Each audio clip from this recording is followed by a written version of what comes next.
Thank you, Chair Gutierrez. As a longtime public school educator, the topic of developing and recruiting qualified teachers to work with our youngest children is important to me. As the chair of the Committee on Higher Education, I want to know more about how CUNY plays such a significant role in ensuring that our youngest New Yorkers get a good start on their education path. I also want to ensure that any New Yorkers who have interests in or experience with early childhood education as a career path are able to get the credentials they need to enter or to advance that workforce. I'm happy to say that CUNY is playing a very active part in preparing these workers.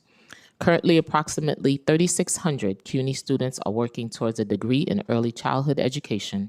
A great variety of certificates, advanced certificates, associate's degrees, bachelor's degrees, master's, and other credentials in early childhood education, including with bilingual and special education focuses, are offered at various CUNY Community College and senior colleges. In addition, the New York Early Childhood Professional Development Institution, which is a public-private partnership at CUNY, works to provide comprehensive support for early childhood professionals at every stage of their career journey. As CUNY Chancellor Felix Matos Rodriguez recently noted, this is a moment where we need to meet the city's demand for their workforce. I look forward to this discussion. I would like to thank my staff and the Staff Committee on Higher Education, Giovanni Piquant, my Chief of Staff, Julia Goldman-Pickman, the Committee's Senior Legislative Counsel, Virginia Paul, the Committee's Senior Legislative Policy Analysis, and Ali Stouffer, the Committee's Financial Analysis. Thank you, Chair Gutierrez. Thank you, Chair Joseph. I will now pass it to Chair Juan for her opening statement. Thank you so much, Chair Gutierrez and Joseph, for your partnership on this important hearing. 3 moms here chairing this hearing. So thank you so much for being here. My name is Julie Won, and I have the privilege of chairing today's Council and Committee of Workforce Development in partnership with Early Childhood Education and Higher Education. In today's hearing, we're looking to understand a chronically understaffed and underpaid profession. And we're here to discuss what the city's workforce development infrastructure is doing about it, because every single one of us are living it every single day. If my aftercare or my childcare cannot provide the right amount of teacher to student ratio, it's going to be a very hard day at work for me. Early childhood educators are a cornerstone of New York City, and without them, families cannot continue to justify raising their children in the city. We cannot have a conversation about the future of New York without talking about the future of early childhood educators' livelihoods. Before us today, we have New York City's talent, the city's central body for aligning agencies with educational institutions and private partners around workforce priorities. And this committee wants to understand whether New York City talent is treating this crisis with the urgency it deserves, as well as the celebration that we've been having, a lot of victory laps. There are over 36,000 early childhood educators in New York City right now, and the city needs at least 5,000 new ones every single year just to keep pace. The waitlist for preschool special education teachers is over 3,400 students. Hundreds of classrooms are currently empty because there's no one to staff them, and over 40% of the current workforce is nearing retirement age. A recent survey of the city's childcare program found that over 50% of centers reported their new teachers leave within 5 years. So even when we do bring people in, we struggle to keep them. Why did they leave? One committee report details that it is because of abysmal wages despite high educational and financial barriers to entry. This includes $525 certificate application with $250 renewal for childhood development associate, or $160 exams, $104.50 for fingerprinting, and $600 for a New York State teaching certification. This does not include the cost to go to college or training for these positions. So that means that you're paying anywhere from $75 to $100K just for undergrad. Then you're paying an additional $100K or more for your higher education for your master's degree. And then on top of that, you're throwing up about over another $1,000 for all these certificates and the fingerprinting. Yet, despite all those costs, that's already over $200,000 of debt that you may be in if you can't afford to pay all of that in cash. All of that just for a median wage of $69,000 a year, which is less than the 2025 median salary in New York City, according to the State Department of Labor. It's not lost on me that this policy is deeply gendered. Most people who occupy these roles are women, particularly immigrant women and women of color, who take on this work with pride and joy for our future generations. We're not just talking about wages here. As any parent with a toddler here knows, kids will always get sick, and they also expose our workers to illnesses daily. As I eat my halls, as I live with 2 toddlers, it is important for us to provide them with adequate and fair access to healthcare coverage to boost our retention rates for our teachers. We need to find a way to connect these dots before the spiral goes into full-blown crisis. To give credit where it's due, New York City Talent has made some investments, like contributing to CUNY Early Childhood Education Apprenticeship Program. But last December, however, New York City Talent released its Workforce Innovation and Opportunity Act, also known as WIOA, local plan for 2025 to 2029, and did not identify early childhood education as a priority sector. This committee wants to understand why that was and what New York City Talent plans to do about it. We want to understand how New York City Talent coordinates with CUNY, Department of Education, and the Office of Child Care and Early Childhood Education to build a real pipeline into this field, and whether this administration is prepared to make early childhood education a genuine workforce development priority through budgetary commitments and meaningful investments in the sector as we're nearing the end of fiscal year 26 and finalizing the negotiations for fiscal year 27. I look forward to hearing from the administration and all of our witnesses today and to a productive discussion about how the council can support this work. Because we know that the governor and the mayor has been making a lot of celebrations for the beginning of 2Care for 2,000 students, as well as 3K fully funding and pre-K, we want to make sure that there is truly universal childcare, especially for existing 2K and 3K, because in districts like mine and in the school. Before we begin, I want to thank my committee staff, Senior Counsel Alex Polinoff, Senior Policy Analyst William Hognack, my Deputy Chief of Staff Nelly Vera Martinez, my District Manager Teresa Catone, my Financial Analyst Spencer Kuhn for their work in preparing for today's hearing. I'll now turn it back to Chair Joseph. Oh, just kidding. She already did her opening remarks. So I'm going to turn it back to Chair Gutierrez. They were good remarks. We should hear it again. But we won't. We started late.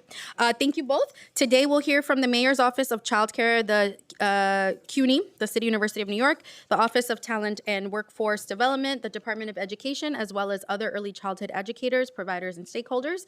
Additionally, I'd like to remind everyone that the subcommittee has launched a form for providers. You can check for it on my website and on socials. I want to thank the members of the Early Childhood Education Subcommittee who have joined us today. Councilmember Rita Joseph, Councilmember Kevin Riley, who is with us, Councilmember Felder. I think those are the folks on the committee, and I'd also like to acknowledge Council Members Gavan, Epstein, Areola, Lewis, Maloney, Dinowitz, of course, Education Chair Dinowitz, who had to step out for a second, and is anyone on Zoom? Oh, and Councilmember Felder, yes, he's on my committee. Thank you. Councilmember Simca Felder. Additionally, thank you to the staff, our staff for the subcommittee, Julia Goldsmith-Pinkham, Katie Salina, Grace Amato, Andrew Lane Lawless, and Margaret Barnsley, as well as my own staff, Anya Lair, Frank Hulka, Elalau for their work on today's hearing. And finally, thank you to everyone who has signed up to testify and for being here instead of outside on a beautiful day. We look forward to hearing from all of you. I want to remind everyone who wishes to testify in person today that you must fill out a witness slip, which you can find on the desk of the Sergeant at Arms near the entrance of this room. Please fill out the slip, even if you have already registered in advance that you will be testifying in person. If you wish to testify on any of the legislation, please indicate on the witness slip whether you are here to testify in favor or in opposition. I also want to point out that we will not be voting on any legislation today. To allow as many people as possible to testify, we are limiting it to 2 minutes per person, whether you are in person or in Zoom. And I'm also going to ask my colleagues to limit their questions and comments to 5 minutes. I will now turn it over to Early Childhood Education Subcommittee Counsel to administer the oath. Good morning. In accordance with the rules of the council, I'll administer the affirmation to the witnesses. I'll call on you each individually for a response. Please raise your right hands. Do you affirm to tell the truth, the whole truth, nothing but the truth before these committees, and to respond honestly to council member questions? Thank you. Thank you. Oh, yeah, thank you. And as a reminder to all of our witnesses, please state your name prior to your testimony for the record. If anyone here today requires an accessible version of a presentation given at today's hearing, please email testimony@council.nyc.gov. I think that's it. We did it. Okay, testimony. Thank you, guys. Okay. Thank you. Good afternoon, Chair Gutierrez. Oh, is that better? Okay. Good afternoon, Chair Gutierrez, Chair Juan, Chair Joseph, members of the Subcommittee on Early Childhood Education, the Committee on Workforce Development, and the Committee on Higher Education, and all other council members. My name is Emmy Liss, and I'm the Executive Director of the Mayor's Office of Child Care and Early Childhood Education. I'm joined today by my colleagues from New York City Public Schools, New York City Talent, and CUNY. Thank you for convening this important hearing and for giving us the opportunity to testify before you. I also want to acknowledge and recognize the early childhood educators who have joined us for this hearing today, as well as the advocacy groups and organizations who support this critical workforce. We are so grateful for the work you do every day in our city's early childhood programs and appreciate you taking the time to be here to share your stories and experiences. Universal child care is a critical pillar of the Mamdani administration's agenda because we know how essential child care access is to children, families, and our economy. We also recognize that there is no universal child care without the child care workforce. We must take steps to the labor of this workforce that has been under-respected for too long. Child care work has been undervalued for generations, dating back to the time during and after slavery when women of color were forced to take care of the children of others without pay. We must reckon with decades of racism and injustice as we seek to do right by the child care workforce. This is why we must focus on delivering equitable wages to the child care workforce, reflecting the dignity owed to every educator, regardless of the setting they work in, and invest in the workforce at every step of their career development to ensure this is a field where the workforce can continue to grow and thrive. Childcare work is essential work, it is skilled work, and it is deeply impactful work. The quality of a child's early education is directly shaped by the interactions they have with their adult caregivers and educators. Early childhood educators are the workforce behind the workforce. Without them, parents could not meaningfully participate in our economy. I say this personally, I would not be sitting here before you today were it not for the early childhood caregivers and educators who are supporting and nurturing my two young children at this very moment. The city's childcare workforce is made up of self-employed workers, small business and nonprofit employees, large corporate employees, and public sector workers. These include individuals working in licensed residential-based settings, centers run by community-based organizations and schools, some of which are contracted with the city, and others which are run entirely as private businesses. While any adult working in a licensed childcare setting must go through a robust vetting process and a government-run background check, because of the wide breadth of programs, both city contracted and private, the city has limited consolidated data on employment patterns and vacancies in childcare programs. Based on data from the New York City Comptroller and other analyses of census data, we estimate there are between 33,000 and 40,000 people working in childcare today, and the vast majority of them are women of color. This is a workforce that is largely underpaid, with childcare workers earning less than 96% of all professions in New York City. Wages and working conditions vary widely based on role, and the educators are not just instructors. They have complex, multi-dimensional roles as caregivers and partners to families, connecting them to resources and services. Some are small business owners managing budgets, staffing, and licensing requirements, and running program operations. We also recognize there are thousands of informal childcare workers in the city, many of whom have been doing this work for decades with deep passion and experience, though they are not recognized in formal data on the workforce. There are longstanding economic justice and worker justice challenges facing the childcare sector that we must overcome as a city. If we want to expand access to childcare in the city, we need to support and sustain our current workforce and meaningfully grow the workforce for the future. Already, the limited childcare workforce is a constraint on system capacity. We know that providers across the city struggle to staff up fully, which may prevent them from opening classrooms even where there is family demand. Childcare is by definition labor-intensive work, and for good reason. We know that low adult-to-child ratios matter for the safety and supervision and for child development. That is only more critical as we expand access for younger children. Sustaining and growing the childcare workforce will require us to address challenges at every step of the pipeline. We must ensure that the childcare workforce earns wages that allow them to live and thrive in New York City, and we must take steps to close inequitable gaps in compensation and benefits across the childcare system. We need to think creatively about how we grow the pipeline and encourage new people to join the childcare workforce, whether that's high school graduates or mid-career professionals looking to make a pivot. We need to adapt training and credentialing programs to meet the needs of those already working in childcare who want to build their professional skills, and we must find new ways to recognize the years of experience that those already in the field have. And we must invest in career pathways so that those who are committed to early care and education can continue to grow and advance.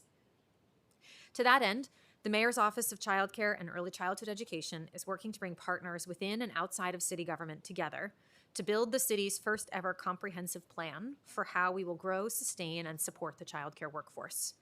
The plan will include well-defined, achievable career ladders and pathways to credentialing, affordable and accelerated degree programs, mentorship, coaching, and professional development opportunities, identifying business operations supports, and recognition and professionalization of the workforce.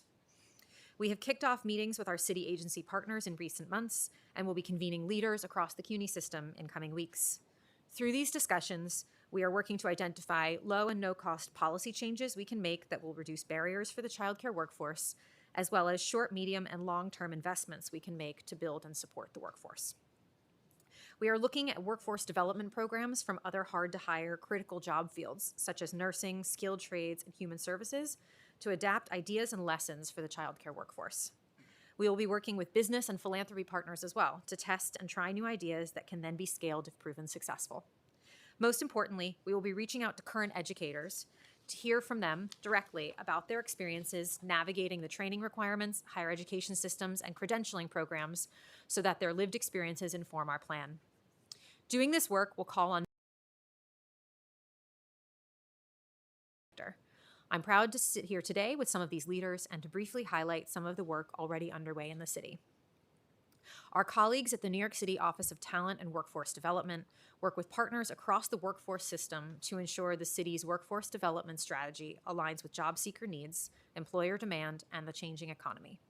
Their work includes piloting innovative workforce solutions that have the potential to be embedded in agencies to scale across the workforce system based on program outcomes and labor market demand. In 2025, New York City Talent awarded a total of $2 million to 8 organizations to support planning and implementation of apprenticeship pathways in non-traditional sectors to help increase opportunities and earn wages simultaneously. These investments included $600,000 in awards to support 2 apprenticeship programs for early childhood education workers. Research has illustrated that developing a registered apprenticeship program for new entrants to the childcare sector can help grow the workforce and increase quality of care by helping workers build skills, credentials, and opportunities for wage increases. New York City Public Schools supports childcare workforce development, both through its partnership with thousands of childcare providers in the city and by preparing the workforce of the future. New York City Public Schools Division of Early Childhood Education supports the early childhood workforce through a range of recruitment, pipeline development, and professional development initiatives focused on community-based organizations and family childcare networks across the city. Community-based organizations are responsible for their own hiring and primarily recruit through existing networks and processes, with New York City Public Schools connecting programs that opt in to candidates identified through its recruitment efforts. Since November 2024, these New York City Public School-led recruitment efforts have generated interest from more than 4,000 job seekers and built a candidate pool of over 1,000 individuals to support programs seeking additional hiring pipelines. Within this candidate pool, approximately 15% of candidates meet qualifications for lead teacher roles, while the majority are qualified for other essential classroom positions, underscoring ongoing workforce challenges and the need for continued investment in credentialing pathways. To address this, New York City Public Schools supports individuals' qualifications and advancement through workforce development initiatives. Through a partnership with CUNY's Professional Development Institute and School Professional Studies, New York City Public Schools funds programming focused on growing and diversifying the early childhood workforce. This includes Child Development Associate, or CDA, training in English and Spanish, preparation for the New York State Birth-to-Two teacher certification, early childhood college coursework, and free transcript evaluation for internationally trained educators. New York City Public Schools also works closely with CUNY, SUNY, and other higher education institutions to promote career pathways and degree attainment, including tuition-free options such as CUNY and SUNY Reconnect. The Early Childhood Division's Workforce Development Team establishes partnerships with high schools, colleges, and workforce programs to build early childhood career pipelines and conducts recruitment initiatives, including information sessions, career fairs, and candidate pools to support staffing needs across contracted programs. New York City Public Schools also provides ongoing professional development and credentials pathway support to early childhood staff, reinforcing advancement toward lead teacher roles. In addition, New York City Public Schools provides hiring support, workforce guidance, and technical assistance to contracted programs, contributing to the placement of more than 150 candidates into early childhood roles, including both lead and assistant teacher positions across contracted programs. Together, these efforts are designed to strengthen the early childhood workforce pipeline and support the long-term sustainability of early care and learning programs across New York City. Through the New York City Public Schools Pathways Office, Future Ready NYC currently serves 34 schools in education pathways, serving over 2,000 students, each partnered with a CUNY or SUNY institution to provide early college credit, paid work-based learning, career-connected instruction, and advising for high school students. This model has established a strong foundation for preparing students for careers in education, combining academic rigor with real-world experience. With a strong foundation in place, there is an opportunity to build more seamless, structured transitions into post-secondary credentials and careers, particularly in early childhood and K-12 teaching. New York City Public Schools is exploring ways to build on this foundation by strengthening connections from high school into career pathways in early care and K-12 education. This work aims to better align student preparation with workforce demand, supporting both educator pipeline needs and long-term economic mobility for students. Lastly, just a comment on the bill being introduced today.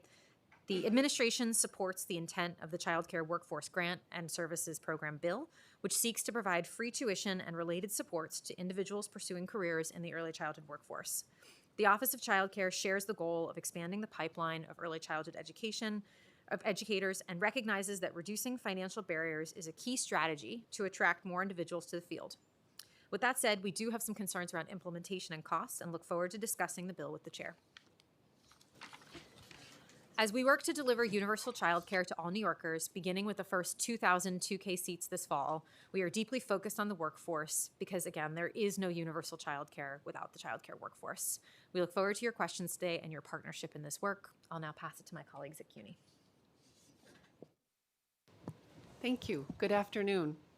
Thank you to Chairs Gutierrez, Joseph, and Juan, and the members of the subcommittee and committees for the opportunity to give testimony today. My name is Donna Anderson, and I am the Executive Director of the New York Early Childhood Professional Development Institute at the City University of New York. We are a public-private partnership located at CUNY. I also lead the CUNY Office of Early Childhood Initiatives, working closely with CUNY Central colleagues and our 17 campus child care centers to strengthen the early childhood workforce and expand access to high-quality childcare and education for CUNY student parents. We appreciate the City Council's focus on early educator workforce development. It is important to recognize that well-prepared educators are the key to providing high-quality, responsive care and education to New York City's youngest learners. CUNY has been a strong partner in these efforts, and we look forward to continuing this work to realize the bold vision of universal childcare in our city and state. The early childhood care and education workforce landscape is complex, with differing licensing and funding requirements depending on the age of children, the location, and the program modality. There are multiple entry points for new early care and education or ECE professionals, and many pathways for those looking to advance within the field. Our institute exists to address this complexity. We take a holistic approach to serving the ECE workforce, recognizing that services and supports are needed in conjunction with college-level educator preparation programs. The city's ECE workforce is made up primarily of women and primarily women of color. They communicate with families in at least 31 different languages and have education levels that vary from high school diplomas to PhDs. The work of building the brain architecture of our littlest learners is essential to what they do. It is sophisticated, challenging, and inspiring work, requiring high levels of skill, competencies, and knowledge to provide the best outcomes for children and families.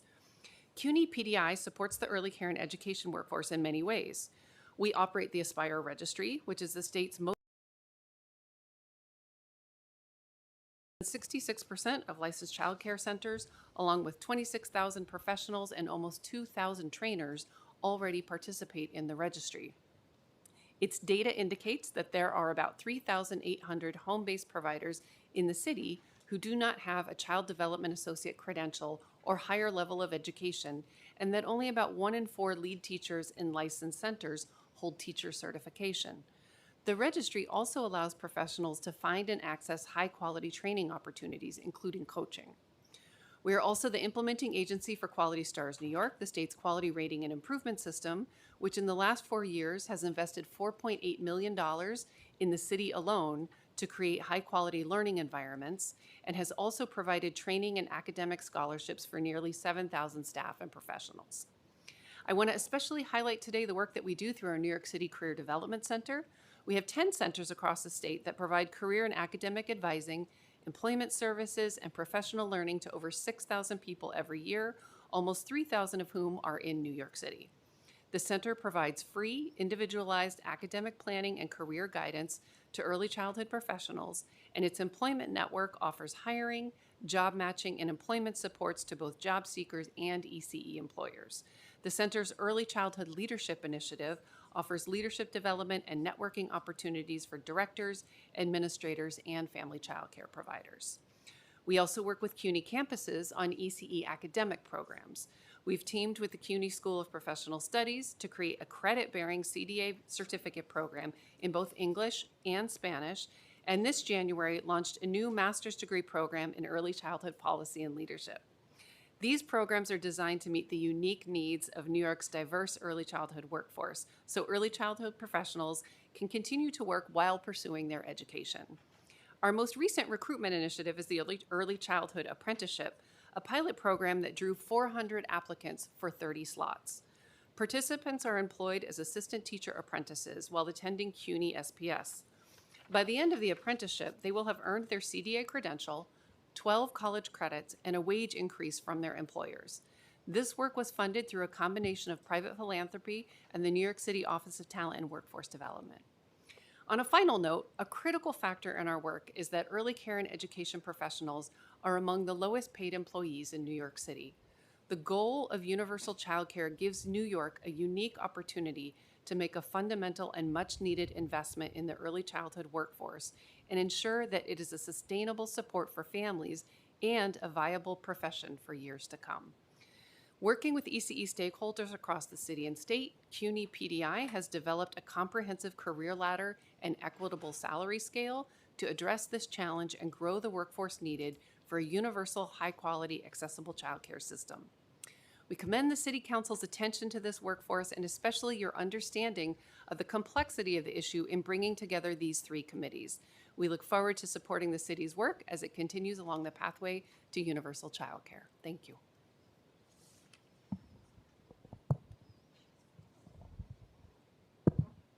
Good afternoon. I would like to thank Chair Gutierrez, Chair Joseph, and Chair Juan, as well as members of the Subcommittee on Early Childhood Education and the Committees on Higher Education and Workforce Development for the opportunity to speak to you on the topic of early childhood education. My name is Ashley Thompson, and I serve CUNY as University Dean for Education. In this role, I oversee education programs across the university. I am pleased to tell you about our support of more than 15,000 students in this important academic and workforce area, a majority of whom are people of color. For the first time since the pandemic, CUNY Fall 2025 enrollment data show increases for students pursuing degrees in education, bolstered by programs like CUNY Reconnect, providing free tuition for eligible associate degree students. About 3,600 of CUNY's education students are in early childhood programs. Of these, 2,000 are enrolled in bachelor's and master's programs that lead to teacher certification, though we know from State Department of Labor data that our early childhood graduates work in a range of settings, as they do while they are pursuing their degrees. 5 years after graduation, nearly 90% of early childhood bachelor's graduates are working in education, in New York City public schools, child daycare services, and other city agencies, education-related organizations, and charter and private schools. As New York City and state work to expand childcare and implement the class size law, CUNY is actively building the pipeline of well-prepared educators that these commitments require. New grants and partnerships support outreach to alumni, certification exam vouchers, recruitment events for both college enrollment and teacher hiring, creation of new undergraduate programs in bilingual early childhood education, recruiting education students for paid jobs as paraprofessionals, and more. This summer, 2026, CUNY is projected to enroll more than 800 New York City teaching fellows, an increase of more than 30% from last year. CUNY Reading Fellows provides free, evidence-based reading instruction to nearly 2,800 children in grades K to 2 in New York City public schools, while providing CUNY tutors with a paid, career-aligned job that strengthens their skills in early literacy. New York City Men Teach at CUNY, a partnership with the city's Young Men's Initiative and New York City Public Schools, supports 600 teacher candidates a year, including dozens majoring in early childhood. We're engaging education students even before they apply to CUNY. Through New York City Public Schools Future Ready, the education pathway is currently offered at 30 high schools, reaching an estimated 1,500 students who take education courses through College Now that can be an on-ramp to a variety of education paths, including early childhood. My office works in close collaboration with a wide range of partners, utilizing data sharing agreements to ensure that we can identify trends and support students throughout the Educator pipeline. These investments yield returns for our city and state, and for our students too. Wage outcomes for CUNY's education majors are strong. For bachelor's and master's graduates at CUNY, education majors surpass the median wage for other CUNY graduates at the 3-year, 5-year, and 10-year mark. A renewed opportunity for sector-specific jobs and livable wages, building career ladders that enable these college students to go on to educate our youngest New Yorkers with quality and passion, working collaboratively across our city to ensure alignment and improve communication will make a meaningful difference for the early childhood workforce. CUNY provides many affordable pathways into an education career for thousands of candidates from a wide range of backgrounds and starting points. We will continue to work and innovate to expand the pipeline for early childhood education programs to help bolster New York's workforce in this critical early childhood sector. Thank you. Thank you.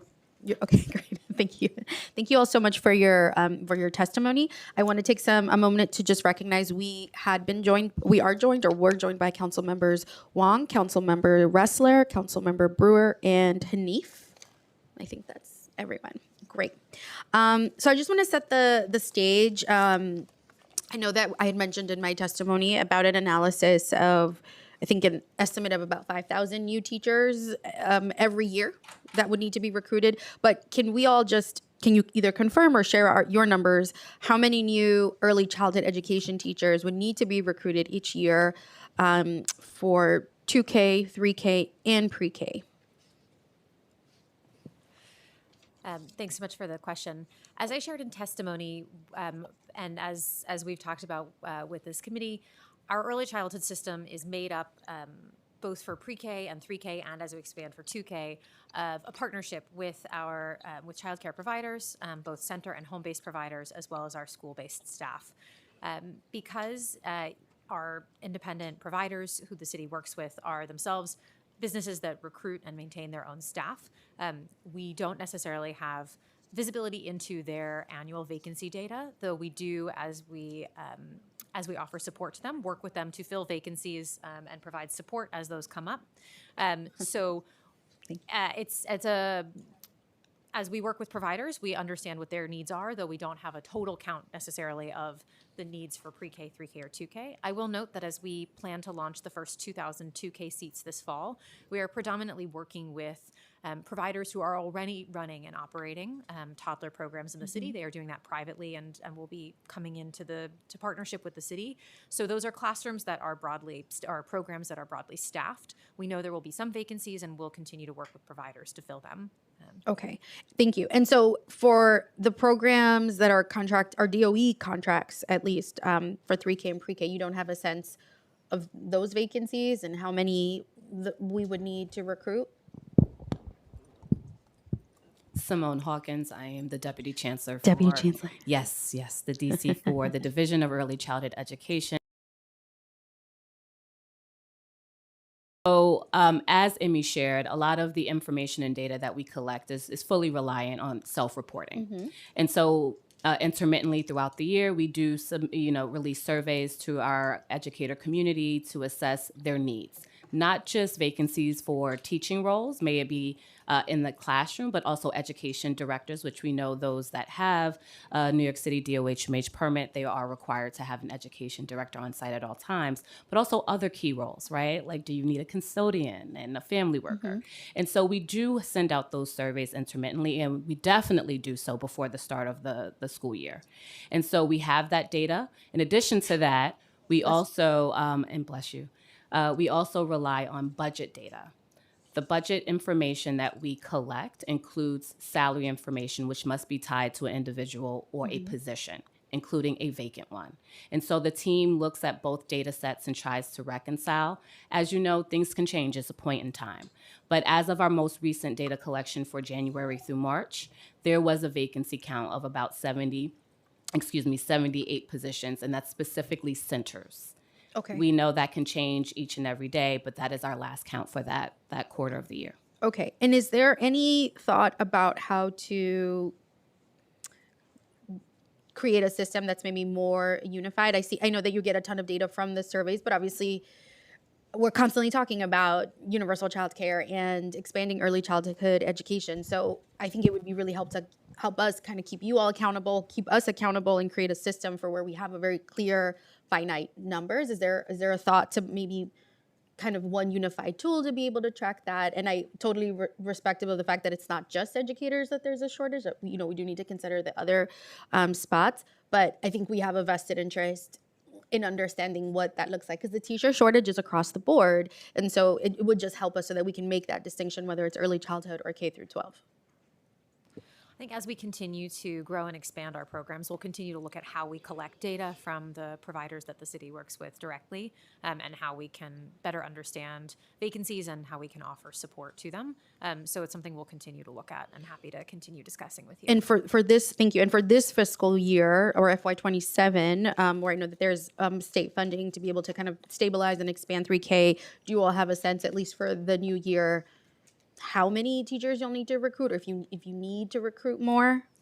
So for the planned expansion this fall, the 2,000 2K seats that we're launching, as well as the additional 3K capacity, we are working with providers who have already licensed classrooms because of the short timeline to stand up services for this fall. We are partnering with existing childcare providers who partner with the city already, who are maybe adding a classroom to their contract, as well as partnering with some new providers through the request for information that the city put out earlier this year. Those are programs that are already operating. So they may be serving 2-year-olds today who are paying privately, and again, will be coming into the city's program. So we anticipate that many of these roles are filled, though, as the Deputy Chancellor noted, especially in the ramp up to the start of the school year, we will engage programs directly to understand if and where they may have additional vacancies. And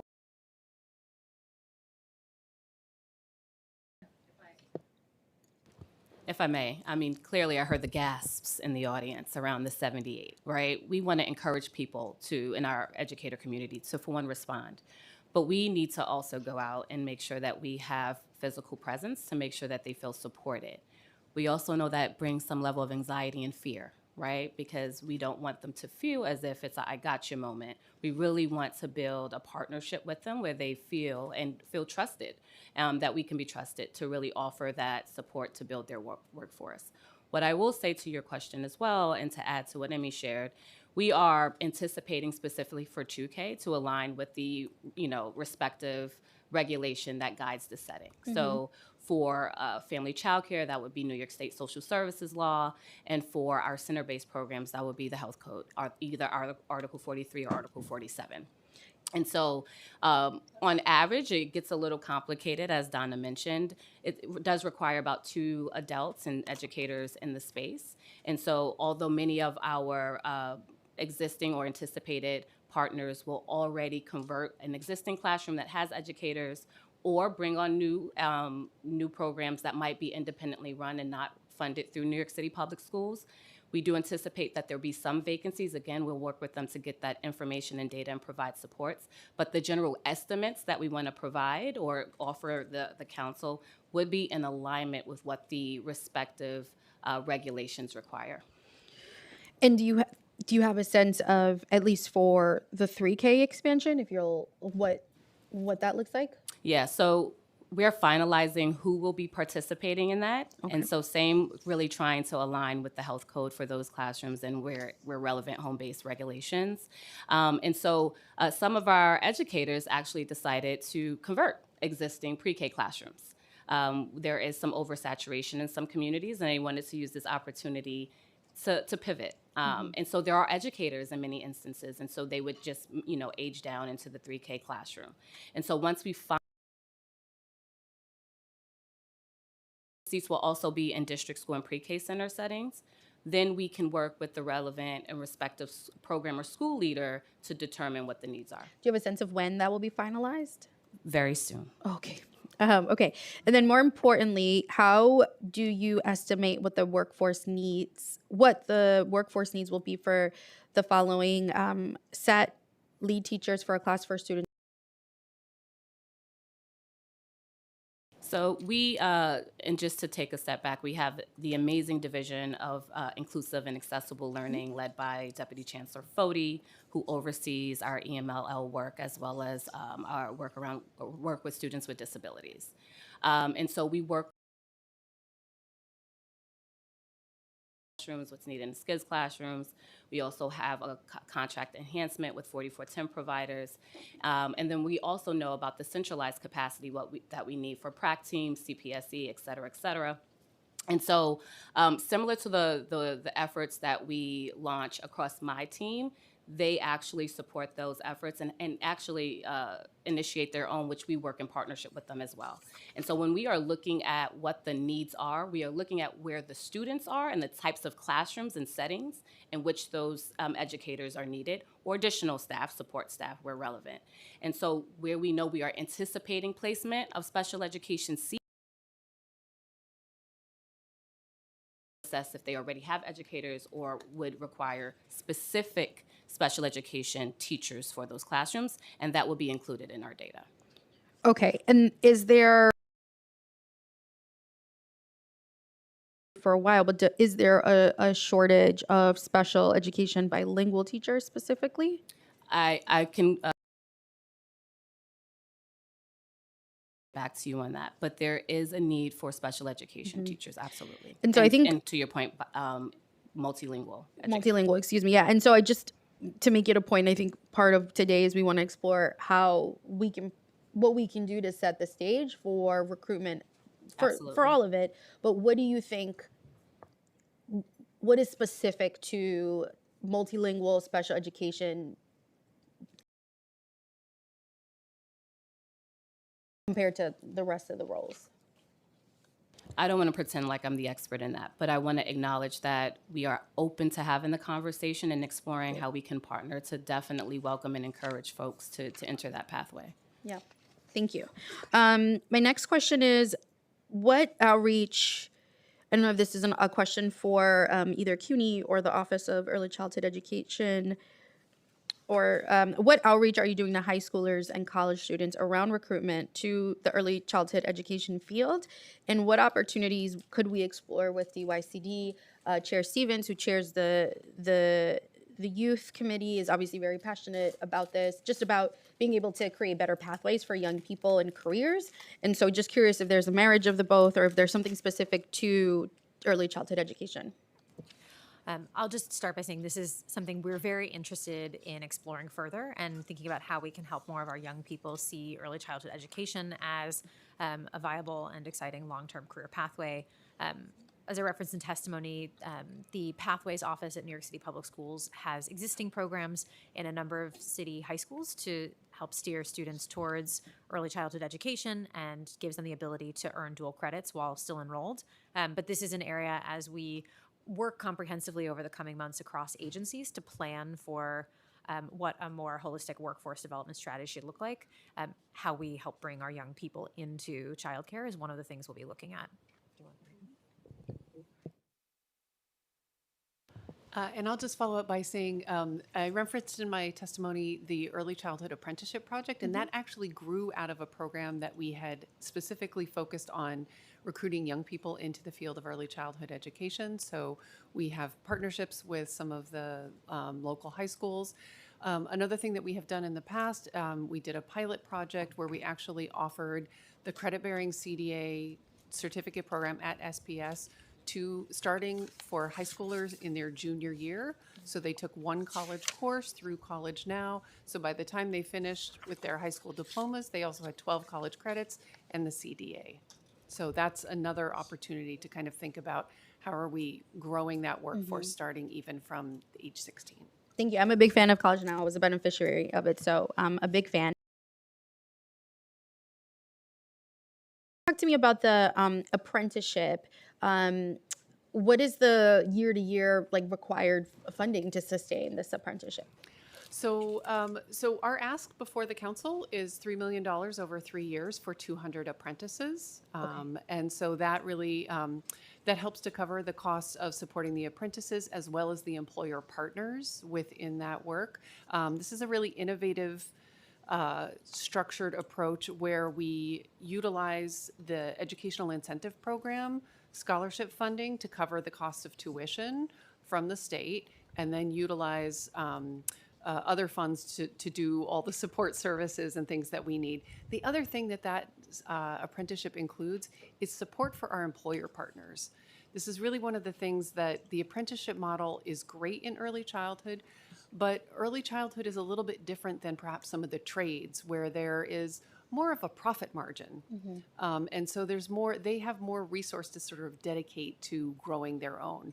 We already know that our lead teachers and our directors are really at the brink. And so we really built in for them stipends as well, because growing your own and this apprenticeship hosting requires more effort from them, as well as, supporting that apprentice. So we've built that in as well. Excellent. Well, I'm happy to uplift that budget ask. I have 2 more questions, and then we'll pass it to Chair Joseph. I'm curious, and I know that we will dedicate a whole hearing to this, but obviously there is significant turnover. As part of my testimony, we had pulled from a report that, there is a population of folks that are set to retire because they've been in the industry for so long, and then any of the new folks that join are really staying for an average of 5 years.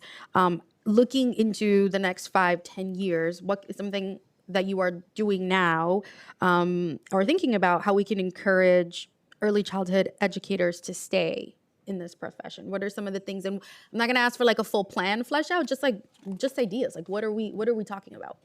Absolutely. So as we look comprehensively at planning for the workforce, we are looking both at how we bring new people into the field and how we sustain and grow the folks who are in the field. And I think this will have to be a multi-pronged approach. Of course, you referenced in your testimony, as we did as well, the importance of wages and benefits and equitable compensation for the workforce, which we know is an important factor to It's really the keeping top. folks. It's Yes, really the and- first thing. Absolutely. We got to pay these people. Yes. It's the only way. I think in addition to that, we recognize that working in early childhood classrooms is tough.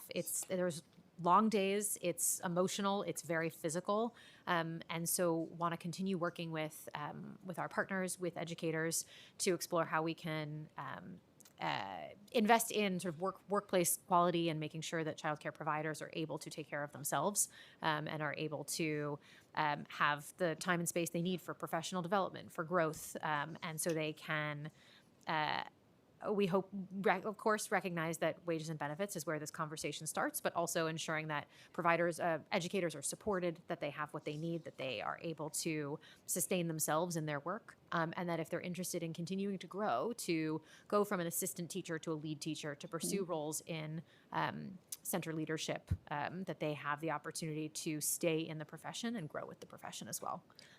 Thank you. As part of the surveys, is one of the questions just to assess of the staff that are there, whether they're educational staff or support staff, how many of them are in need of child care for their own children. I know that in my experience in my district, oftentimes their child might not even qualify to attend the exec center that they're in? How are you all, I know we're on a path to universal childcare, but in the meantime, until we get there, is that part of the questioning that you're asking? Is that something that you're considering as a means of supporting people? So we really have to think about incentives. Like, what makes people want to stay at their jobs? Is that it's meaningful and that they're happy and that they can afford to stay there? Is that something that is a part of the surveys? No? Okay. Maybe we should ask, because I do think that that is like in any job is a reason why we take a job or we stay at a job is like, is it close to my childcare? Can I bring my kid here? Yeah, we do not ask that on our survey. It's really intended to ascertain the number of vacancies. But what I think what you're highlighting is culture. What's another climate, survey? What's another survey? You know, another survey. Also, I think we should also assess, because one thing I am hypersensitive to, wearing the hat of DC for the Division of Early Childhood Education, we are not the entire ecosystem of early care and education across the city. And so what I don't want to do is present challenges that might solve our problems, but create a gap in other areas. And so appreciate that, because what's a benefit of Emmy being in her role is really creating something that is coherent and comprehensive of the entire system, that is not solely about contracted care or care provided by the district, but those independent providers who want to thrive too and may be running into similar challenges. Could just follow up right there. I want to emphasize the role of leaders in creating the positive classroom climate that is really an important factor in helping people decide whether or not they're going to stay at their jobs. Compensation, 100% first factor, but very close behind that, and research backs this up, that classroom and program climate make a huge difference, and leaders are the linchpin in really making sure that that is supported. So supports like what we do in our Early Childhood Leadership Initiative, as well as Quality Stars New York, the leadership coaches that the DOE has, anything that supports leaders in their role as leaders can really help make a huge impact in also supporting people to stay in these positive environments that feel really good at the end of the day, even though it's really hard, really physically taxing and emotional work. And is that, tell me, is it just PD? Like, what are some of those things that contribute? Yeah, it's professional development. It's a lot of peer learning. That's a lot of what our model looks at, is really peer learning, like bringing folks together. They learn from each other and just the support from each other. Being a leader in a program is a lonely position. You're the only one there in that position oftentimes, even though part of an amazing team. And so giving folks the opportunity, creating the space for them to come together and learn from each other has been really powerful. And then for our team, when they meet with their quality improvement specialist, this is another very trusted person who comes in, who is not worried about compliance. They're really worried and helping them to achieve quality and improve quality. So that support there also can be very impactful. Thank you. Look forward to the continued discussion. I'm going to hand it up to Chair Joseph. Thank you so much. Just want to follow up on a couple of quick questions from Council Member Chair Gutierrez. You said you provide training in 2 languages, English and Spanish. Do you plan to expand the languages that you already have? So that specifically refers to the college credit-bearing coursework at the CUNY School of Professional Studies. Right now, that's possible because the CDA itself, the credential, has all the materials also available in Spanish. So we would have to look at what other languages are possible for the CDA itself, and then absolutely would consider that. Thank you. In all of your conversation among yourselves, and I hope this is going to be an interagencies, how teachers work in cohorts. I hope this is a cohort that will continue to work, because what you do impacts this person, that person. So I think you guys should work together. Is inviting small businesses to be part of the conversation for early childhood is part of that conversation, because they also have a workforce, right? How are you using small businesses to make this work? As we think about the expansion of universal childcare in the city, we are really looking at the whole city as our partners. Yes, it's all of the folks you see up here from city government and the dozen or more other agencies, but it's philanthropy, it's business of all sizes. So we are in conversation with business leaders to understand how are childcare gaps impacting their workforce? What are the childcare models, solutions that would benefit their workforce, whether that's folks who work a 9 to 5 job in an office, or folks who are doing the overnight shift at a hospital or the early morning shift at a construction site. So we are talking to business about our overall childcare system. Certainly, as we think about the question at hand today about workforce development for childcare, we also know that there are folks who want to move between careers, and there may be people who have started their career elsewhere and are looking to move into childcare. So want to make sure that our business partners know about those pathways as well. Engaging the chambers of commerce is also a great place to start as well. And if I may, council member, I want to put in a plug for my workforce development team that lives within my division. They do a lot of work with Workforce One, New York State Department of Labor, and other city and state partners, in addition to our CUNY colleagues, to make sure that we are in their spaces. If they have career fairs, other opportunities for us to engage with populations we wouldn't normally come in contact with, we are partnering with them too. I have another question this is for CUNY. The career pathways, somebody that may not want to have another master's, right? Are you providing extensions to these licensing to be able to meet the shortage needs for bilingual, special education, ESL? Are you working in providing that? Because I didn't see that in your testimony, but is that something you provide? Yes, so CUNY has extensions and kind of supplemental programs if someone wants to add special ed or bilingual, but we're also trying more and more to build those things in. We don't want people to have to come back to add those credentials, so I mentioned expanding undergraduate programs with early childhood and bilingual together. So we're looking at both the possibility and options the workforce would have to add those, and as well as getting them from the... Sometimes they have to come back because they're already in the classroom and working. Sometimes they do have to come back to you and say, listen, I would love to have an extension for bilingual education, special education. And that's one way I'm looking at when we talk about shortage areas. Folks can move around the license and assessing who you have in the system to make sure you're also, hey, we can move this license around. And sometimes you're doing both. So how many students are currently enrolled in the early childhood education degree programs? Our 2025 enrollment was 3,613. And we're going to break them down in different categories. So how many candidates you have for bachelor's degrees? Bachelor's was 862. Master's was 1,143. Associate is the largest. It's 1,242. And then we have certificates and also advanced certificates. And those were an additional 200 students. How many candidates you have for degrees focusing on teaching students with disabilities? I could add that for you because they're across all different degree levels. So I'm happy to follow up and send that to you. And I also wanted to mention my office does have some special grants that specifically funds teachers who want to add the special education license to your previous question. And how much is CUNY working with bilingual pupil services to recruit bilingual educators, bilingual special education teachers? How much are you working? Speech pathologists is also a shortage area in bilingual. So oftentimes those folks need the sort of same preparation. So we refer folks, when folks come to us at the career development centers, we refer them then to the appropriate folks at each of the CUNY campuses. And part of the intake when we're doing an interview with a new client or new student, we talk to them about what their bilingual capabilities are, and then what their options might be as well. I just wanted to add that this fall through Brooklyn College, we're funding bilingual extensions for PPS staff.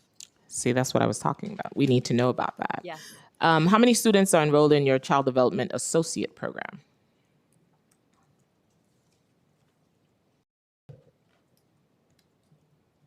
I have 161 at the School of Professional Studies.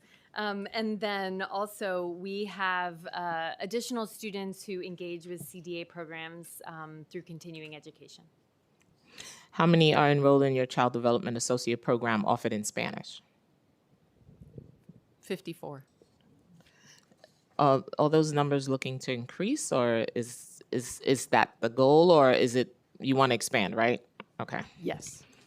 Thank you. Just want to make sure. CUNY offers several programs to support students in finishing their degrees. CUNY ASAP, ACE, Reconnect.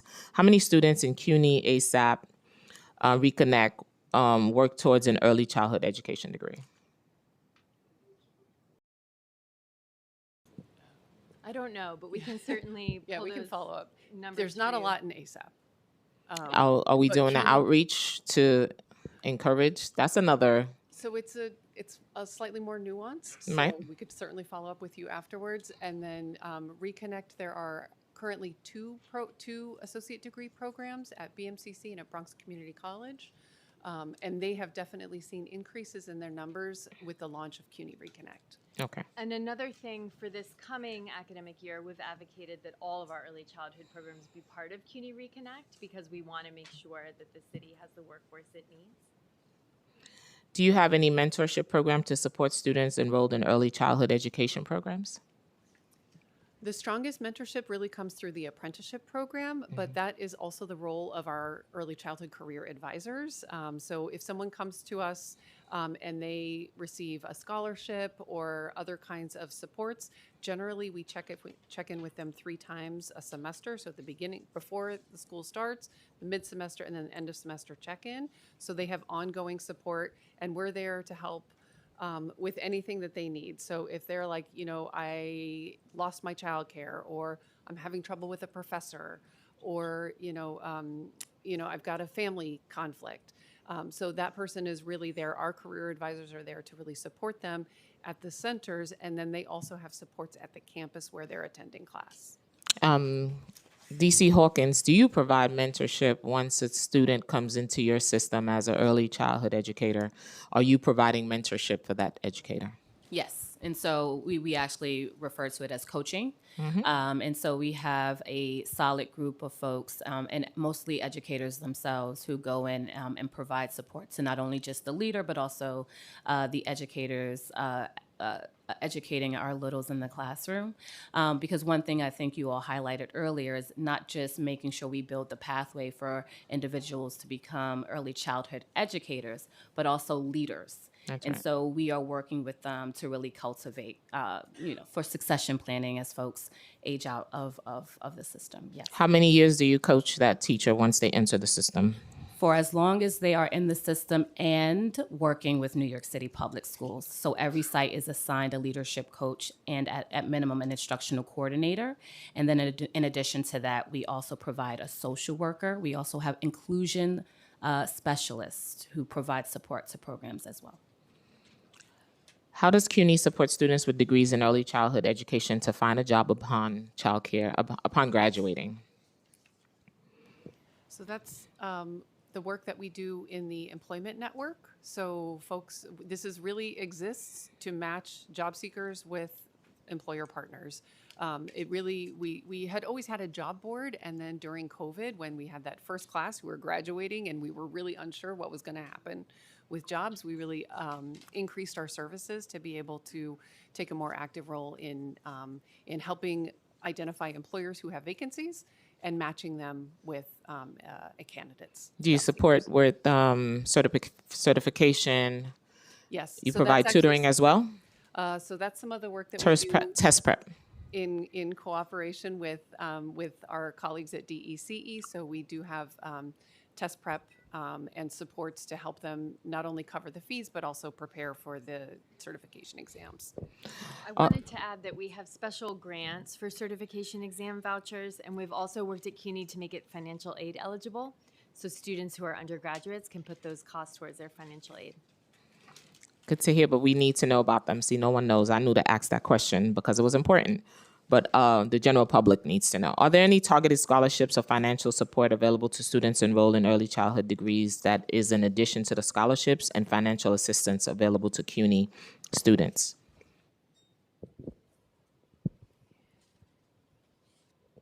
There are a number of early childhood scholarships. Primarily is the Educational Incentive Program that is offered through the state. So this is funding that comes from the Office of Children and Family Services, and is specifically, people are eligible for it who are employed in licensed childcare settings. There are income eligibility requirements and a few other requirements, but EIP can be used toward college coursework as well as other kinds of professional development. And then there are a few other small scholarships that are either campus-based or coming from various funders. But I will say there is one, if a program is participating in Quality Stars New York, which is our state's quality rating and improvement system, they do have an academic scholarship program that does provide specifically college scholarships for college coursework. Thank you. If someone chooses to get an associate or a BA in early childhood education now, what does the process and timeline look like for them? To go through that degree program? Correct. That varies student to student. Often students are working, and so it takes them a little bit longer, but typically our timeline for an associate degree is 2 to 3 years, and our timeline for a bachelor's degree is 4 to 6 years. And students, it's easy to transfer within the CUNY system from one program to another, or degree transfers, that's easy. In your 2K program, what's the class size and class ratio of students to teacher? So as Deputy Chancellor Hawkins said, it varies somewhat based on the specific setting, size of the classroom and other particulars, but the typical classroom for 2K will have 12 students and 2 teachers. And any of them ICT settings? So no, we do have that for 3K and pre-K, and we are actually working with Dial, and also we are in continued conversation with advocates for children around, is it appropriate to replicate a similar model for such a young age group? And we believe initially that it's not. Right. We plan to work really closely with the Bureau of Early Intervention at New York City Department of Health and Mental Hygiene. They are a rock star partner and wanting to make sure that families get that early identification for earlier intervention. But we are not right now looking to replicate the self-contained and SCIS models for 2K. Self-contained is 12 kids in a classroom. Correct. But that's the 12 that Emmy mentioned is specific to the health code. That's actually the ratio. That's the ratio for, Correct, for but not a self-contained. Correct. Okay, want to make sure that's clear on the record. Chair One. Thank you so much, Chair Joseph. Okay, I want to go back to the beginning because I have some follow-up questions from when Chair Gutierrez has asked. So I feel like this question gets asked all the time from parents as well as at every single early childhood education hearing. Can you help me understand how exactly are we calculating for the 3K capacity across the city for the upcoming school year? So we use data, a combination of data based on applications that we get from prior years. And so as folks may know, we have a centralized admissions process. And sorry, Chair, I can't see you right now, but I'm looking at you. We have a centralized admissions process, which is managed by our Office of Student Enrollment. They are actually responsible for doing every single admissions process for the department. And then we also look at enrollment data. What we need to assess is utilization, right? Just because there might be seats, we want to understand if they are filled. Because what we have all experienced is that they're not necessarily optimized, right? We've heard this before, seats in the right place, and also working within the parameters of our contracts. And so where we have existing contracts, looking at that utilization data and admissions data, we reconcile that to determine if there's any unmet need. And as you are aware, the mayor announced the priority zip codes that we plan to expand 3K, and that's really leveraging that application and enrollment data. So we want to see where parents want to go. We are looking at the distance and proximity from their home address as kind of the primary point, geographic point. And then we're looking at where the seats actually exist. And then what we do is we're reaching out to existing providers to determine if they would like to expand or convert. And then we also release the request for information to welcome new providers. Are you looking at birth data? So we consider birth data, but again, we are a part of the larger system. And so yes, we are looking at birth data. We work with School Construction Authority. We are also partnering with other external partners to assess what the kind of denominator is for children. But we are, I think the most immediate data points for us is families interested in attending a program with us. And so looking at enrollment data and application data is a really helpful point. Because even in Long Island City, even though we had injected in my council district over 135 new seats, we're still getting cussed at for students who still cannot get a seat in their neighborhood. They're so incredibly angry. And we even get parents who are applying to Long Island City 3K seats because they can't get a 3K seat in Greenpoint across the neighborhood. So what are we doing wrong that we still can't get this right? And why are parents pointing to me that there are schools that sit empty in nearby neighborhoods? And why is it taking so long for us to make sure that we're optimizing these seats over the last 5 years? And if we have empty seats that continue to go unused, how much of the funding right now that has come from the state is being used to open new school seats? I'm just trying to understand the math here. Yeah. Well, what I appreciate is our continued conversations around your particular district, Chair. And so what you know is where we can make shifts within our existing contracts, we have done that, as you are aware. But there are also contracts. And so what we want to do is operate in respect to these agreements that we have with independent providers who depend on those funds. And so we are not in the business of just pulling seats away from providers. Those are things that we have to do in concert with them because there are larger fiscal impacts to their businesses. But where there is consent, where there is partnership, and where it is viable to shift seats, as you know, we are constantly and continually doing that. But what we have is a renewed energy in looking at the system holistically, which I'm very excited about. And so we hope that now moving forward, as we work to build out 2K and as we enter into whatever the next iteration of early care and education is, that we think about this a little differently and build a more flexible system where providers are not wedded to whatever they agreed to 5 years ago, but that they can shift based on the needs of their community. And that's what we are looking forward to doing. So how many 3K seat increases are you projecting in certain neighborhoods, in each neighborhood? So I believe we communicated that the goal is at least 1,000 seats to open for the fall. And if I could just For the whole entire city? If I could just jump in. So we, under this administration, really recognize the need to strengthen and expand the 3K system, recognizing that in the past, while all families may have received a 3K offer last year, families may have received offers that presented really challenging commutes. And I know the challenges of getting a 3-year-old to school, and that is not something you want to spend more than 15 minutes doing.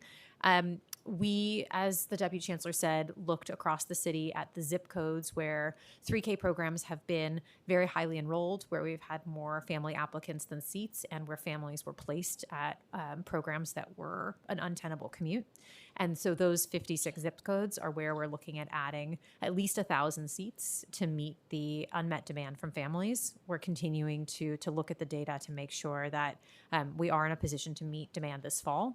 Earlier this year, the request for information that New York City Public Schools put out was the first time in 5 years that new providers could come into the 3K system.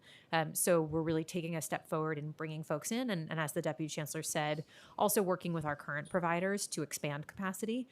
So families will continue to receive updates if they've already applied to 3K through My Schools as new capacity is added in their neighborhood. And families who may not have applied because they weren't sure there would be a convenient program for them will still be able to add themselves to waitlists. And our goal is to really grow enrollment by the fall and make sure that every family receives an offer that works for them. Right now, parents are pretty angry in my district because the 3K seats that we added, there is not an equivalent to the pre-K seats for those children who now have to move up, are being told to travel over 30 minutes by foot to get to school. So what is the plan here for pre-K for all of these neighborhoods, and what are we doing to make sure that we're forecasting for those 3K seats we added, that there's an equivalent number of pre-K seats at minimum, if not more, to account for families that are going to move into the neighborhoods? So based on our data, there are available pre-K seats in your district. What we are finding, and one of the things we're trying to be intentional about is, again, centering parent choice. Sometimes parents choose to go to a different program than they previously were for one of maybe the 3K, or sometimes they want to stay at the same site. And so we are working to make sure that there are enough seats in communities, again, based on how kind of the choice patterns are for prior years. But based on our data, Councilmember, there are enough pre-K seats in your district. Not in Hunters Point and not in Court Square. We've had this conversation multiple Yes. times that it's not just by zip code for the neighborhood, because there are transportation, especially public transportation barriers to get to other parts of Long Island City, especially when you have a child and you're going to have to reverse commute in deeper into Queens than go to work. So that's where a lot of the anger is coming from. And another pushback that I get a lot from providers is rent. Because Western Queens rent is so extremely high, and currently the contract does not allow providers to pay for rent. For them to even have money to do recruitment for their workforce, they're saying, how am I going to pay for rent? Because if I get rid of my twos and now I only have infants, then how am I going to subsidize my rent, which is what those private care was providing for our providers before. So the contracts do allow providers to bill us for rental costs. What it has not done is provide cost escalators to maybe reflect increases in rent. So I do want to make that differentiation. Again, we are having conversations, and it's not about adding new seats, but about how we can stabilize the existing sector. And so we appreciate that, and we actually realize that it is an area that we need to address. Earlier, we heard in your testimony about CUNY Reconnect. CUNY Reconnect was initiated by former Speaker Adrian Adams and helps working wage New Yorkers return to college. However, it is only funded at $5.9 million as of fiscal year 25 and $7.8 million of fiscal year 26, but still lacks the baseline funding despite the council's push for $11.8 million to maintain and expand its services last year. The executive budget left it out last fiscal year and the upcoming fiscal year. How is this administration planning to fund CUNY Reconnect in this year's budget to make sure that it can support the pool of eligible New Yorkers trying to earn a degree for early childhood education, especially since you refer to it and it has not been funded by the mayoral administration in the years past? So just a point of clarification. So there are two parts of CUNY Reconnect. So there's the part of CUNY Reconnect that has been supported by the City Council in New York City that was launched in the wake of the epidemic. The CUNY Reconnect that was referred to in the testimony is a second part of the project that is coming from state funding, and that is free community college for adults aged 25 to 55 in 6 high-need industries. Education is one of those industries. So that part is not funded by the city council dollars. So I'm asking you, what is the mayoral administration and what is the city going to fund? That was my question. So as we go through the budget process, we'll be looking at this and making sure we have the resources we need to support the early childhood educator workforce and its growth. Okay. So what I'm also trying to understand is the discrepancy between the Department of Education public school teachers and the EC CBO teachers, and it's only about $200 to $300 roughly as an estimate, since UFT received 3 or 3.25 and then 3.5 step increase, and DC 37 only got 3% and 3.25% increase. As of 2021, CBO teachers and UFT teachers have had about the same salary. We've heard about the city being slow to pay certain things like back pay for CBO teachers, and we hear this from our providers all the time, but their salaries are basically the same. So can you help me understand the gap, if any, if you're for pay parity for our teachers in private providers as well as public school teachers, because the UFT contracts has more differentials, and I know that negotiations coming up, but also can you help me understand the status of the back pay that a lot of our providers here cannot pay their teachers unless they take out a loan to pay them because the city has not paid them at all? So I'll start with the broader point around pay parity to acknowledge that there are gaps between our CBO teachers and public school teachers. Though great progress was made in collective bargaining agreements, particularly in 2019, with the council's support to bring starting wages to parity, we know that there are differences that really widen over time based on teacher experience and longevity, and there are gaps when we look at the hours and days of year that folks work in different settings. So as we continue to expand the system, we know this is something we have to look at closely and work with our partners in labor, work with the council and others to address discrepancies in pay. I'll turn it to Deputy Chancellor on your question about back pay. Yes, and so as referring to those respective, specifically the DC 37 collective bargaining agreements, they were ratified at different points. And so we've been working really closely with DC 37, Daycare Council, and the actual providers to get information and then disperse the relevant econ items. Most of those economic items, including retro wage increases, have been paid, including ratification bonuses. So I want to also clarify that folks working at the programs are not our employees. We give the money to the actual organization, and then they in turn provide the payment to their staff.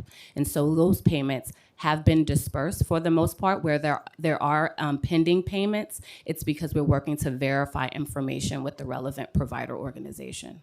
Okay, thank you for the clarification. We'll continue to follow up for CBOs that are still waiting to pay their employees.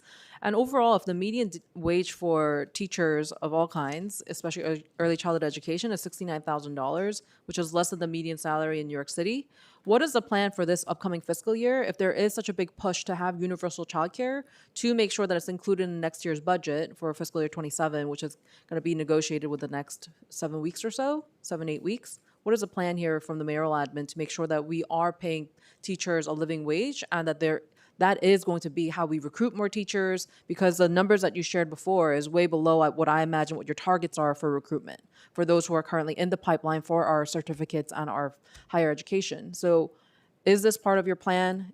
Because that is going to be the number one incentive driver on why somebody chooses to become a teacher in the first place. So this administration is committed to addressing the gaps in educator pay and disparities across settings. We also recognize that this is going to be a complex and involved process that will require partners in labor, require participation from our provider community, will require us, and we look forward to working closely with you all as we go through that.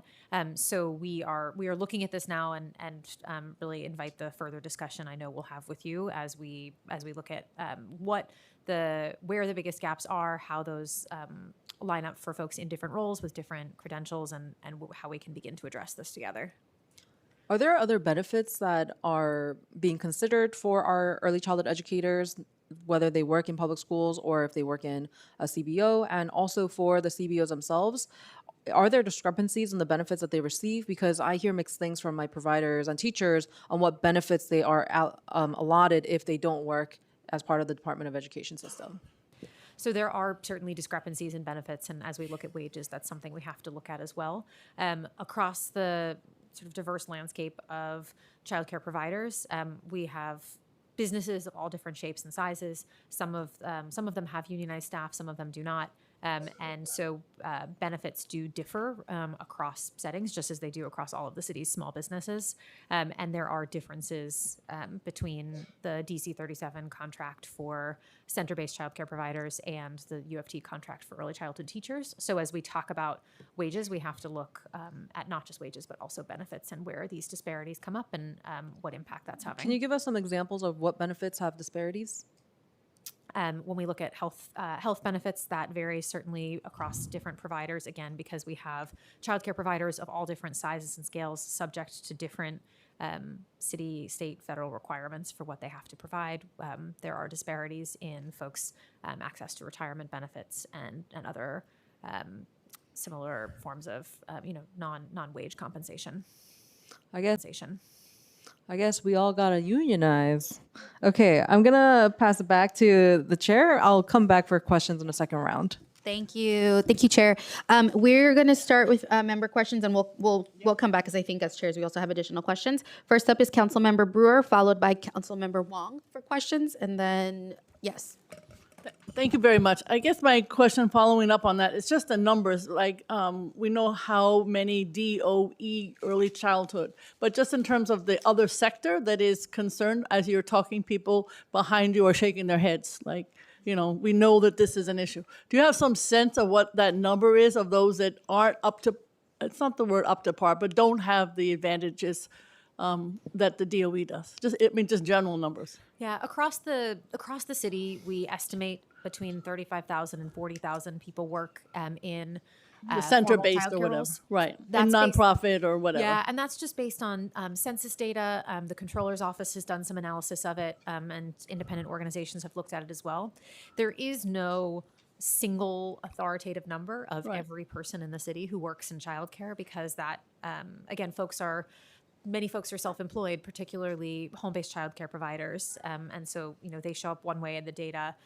Folks identify as caregivers, childcare workers, educators, preschool teachers, and so I just worry because those folks obviously want to get to the DOE or to a different paying job, so you could lose a lot of them. That's why they're all shaking their heads behind. Yes, it's a large, diverse, and very fragmented workforce. I know. As the childcare sector is, and so we have to be thinking about how we support folks across the entire sector. Okay. Ecosystem. Just technology. So do you train just general? I'm talking not just DOE so much, but other caregivers. Because in the past, I've been doing this for about 30, 40 years. In the past, the folks home-based particularly never had either the hardware, the software, anything to be able to communicate with technology. It's all changed. So how do you train for technology in childcare? People have to communicate with the city. They have to communicate with their parents. They have to communicate blah, blah, blah. How does this fit into the discussion and funding? Sure. So I'll let my colleagues at CUNY jump in with how this fits into their training programs, but just to acknowledge that as we think about what support do childcare providers and educators of all types need across the city, and especially our home-based providers who are going to be critical as we expand 2K and are just an important part of our early childhood ecosystem, we are looking at what are all of the different supports, whether it's business support or other sorts of administrative support. These are folks who got into childcare because they want to educate and care for children, not because they want to fill out detailed data reports. But such is the life, and so we are looking at all of the supports that folks may need. Even just having internet in the home is enough right there. Fast internet. It's not easy. All right, so how are we doing? Is that something that the city picks up cost-wise, or? Well, I think, again, as we talk about the whole sort of ecosystem, there are our sort of independent childcare providers who are not operating necessarily with city contract, but who we want to make sure as we expand the system we're supporting. And then there are folks who contract with the city. I'll let the Deputy Chancellor speak. Just an example. I had a lousy internet in my house, in the kitchen. I couldn't get a goddamn cell phone to work. And then I paid $1,000 for a new internet in my house. That's a lot of money. Yes. And I think so I'm just saying that's what it costs. Otherwise, I couldn't get any connection. This is also where, as we think about the work of expanding access to childcare, it takes truly all of city government. For example, we know that in our NYCHA developments and in our HPD-funded affordable housing developments, we have many I'm aware of the walls. Yeah, we've got home-based providers in many of these settings. And so efforts that NYCHA is undertaking to expand broadband access in their properties, HPD's work to bring broadband to affordable housing, that benefits home-based childcare providers who are operating in those settings. I'm aware of Spectrum's deal. That's what it's called, but it's also called Spectrum, both of them. Finally, just after school generally, can you help me with where it is or isn't and how is that being funded? In other words, pre-K, where are we with the after-school issues, just generally? I mean, some do, some don't, et cetera.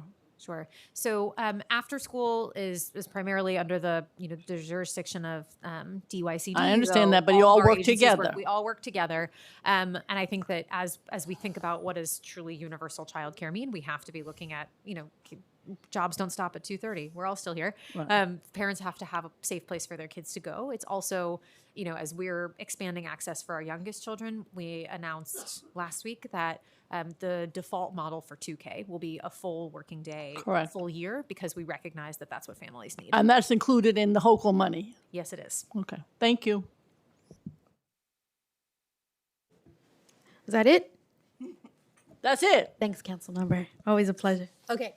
Councilmember Wong does not have any questions, so I just want to follow up, and I know the chairs have some follow-up questions as well. I just want to make sure that what I was asking regarding the projected recruitment rates is something that we'll have on the record, that we'll have a sense of like what we need. So I highlighted this report, says 5,000 or so new teachers a year. Does that seem accurate? Does that seem like enough? I'm going to admit that. Don't overcomplicate No, it. I was going to say, I know if you're reporting the site report, if you're citing the report, I think you are.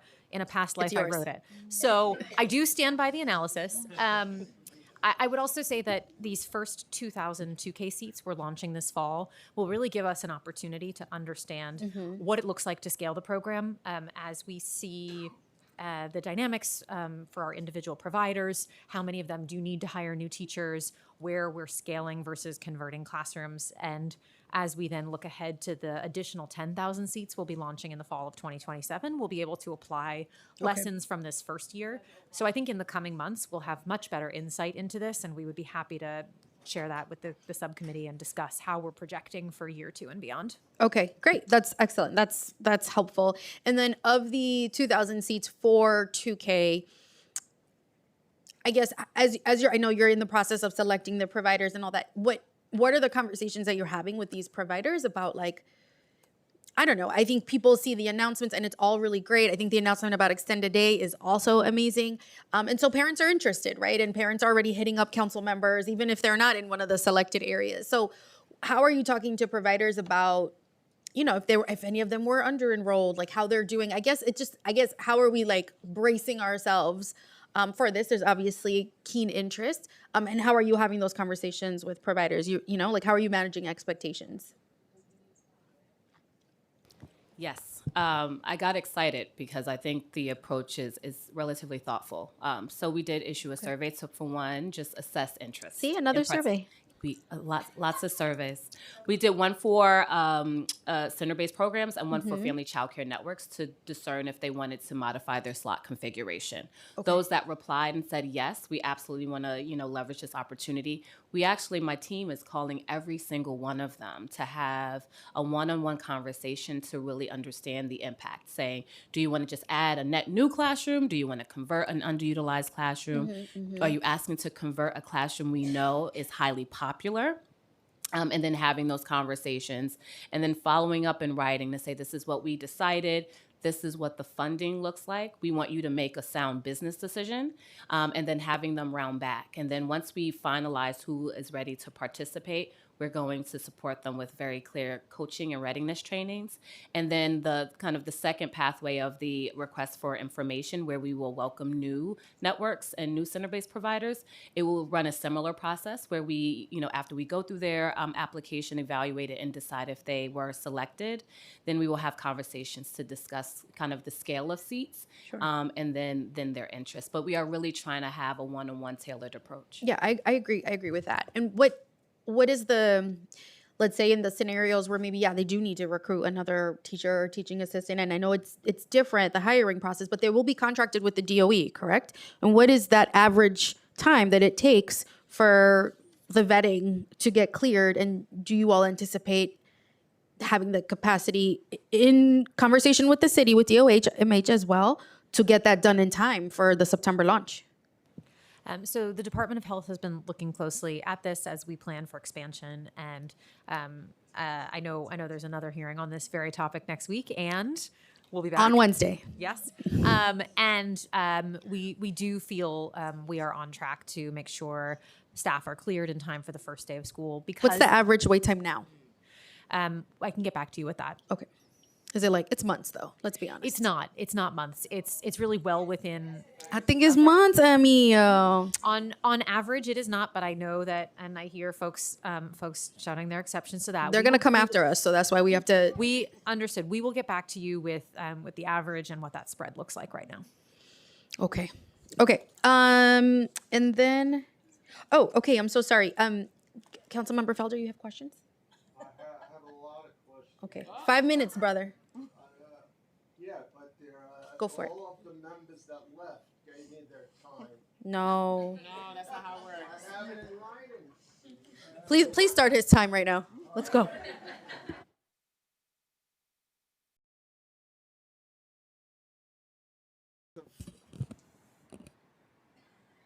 Okay, thank you very much. That doesn't count. I'm just curious. The information that's been given, I'm delighted that CUNY is here, especially since my mentor, who's sitting in the back from my first stint in the city council, who I don't want to embarrass by name, but you know who it is. You know, and I myself, you know, got my MBA at Baruch, and it was a wonderful, wonderful experience. But I'm wondering about the numbers in general. You know, you've been talking about it and giving us a lot of information. I understand that the city budget and the state budget is clearly has a lot to do with CUNY more so than other universities, private universities, and others. But do you have numbers or information that you know, the general information, other than the numbers that you're giving me, you know, giving me and my colleagues at CUNY? And I don't, I'm not asking for it now. Instead of you telling me that you'll get back to me with it, if you don't mind sharing it with me, and if my colleagues want it as well. I think, you know, all the variety of questions that have been posed that make sense. If that would be, you know, I think that would be helpful. So that was a statement, not a question. Then earlier, somebody brought up the possibility of giving, you know, either free college or similar things like that. That type of program sounds wonderful. Would there, if I don't know if it exists or not, but obviously that would come along with some sort of agreement that they commit to spending X number of years doing whatever it is that you expect them to do. That's also a statement, unless you. So I'm assuming you agree, unless somebody at that table. Just remember, I'm the only one left at this table. Yeah. Unless somebody there disagrees, I'm assuming that's the way it works. That you give them a free, which is good, and then you know, they have to agree to remain in the you know, in that field for X number of years. Statement. Just one clarification on that. So, Please. the New York City, or the Excelsior Scholarship, which is free 4-year tuition for in-state folks, that does have a residency requirement upon completion. We'll have to get back to you about CUNY Reconnect, whether or not there's a residency or a requirement to stay in the state or stay in the profession. I'm not talking about staying in the state. I mean, they can live on the moon. I don't care. What I'm talking about is in the profession that you're you know, trying to fill. That's we'll get back to you on that requirement for Reconnect. thank you. And then the other I'm not sure how things work. Thank God, you know, our kids are out of the house and they have to deal with their own kids at this point, even though you know, we certainly want them to have an easier time. But is there a split? So I'm just saying I'm not that well versed as my colleagues, some of my colleagues. And you could tell by the color of my beard.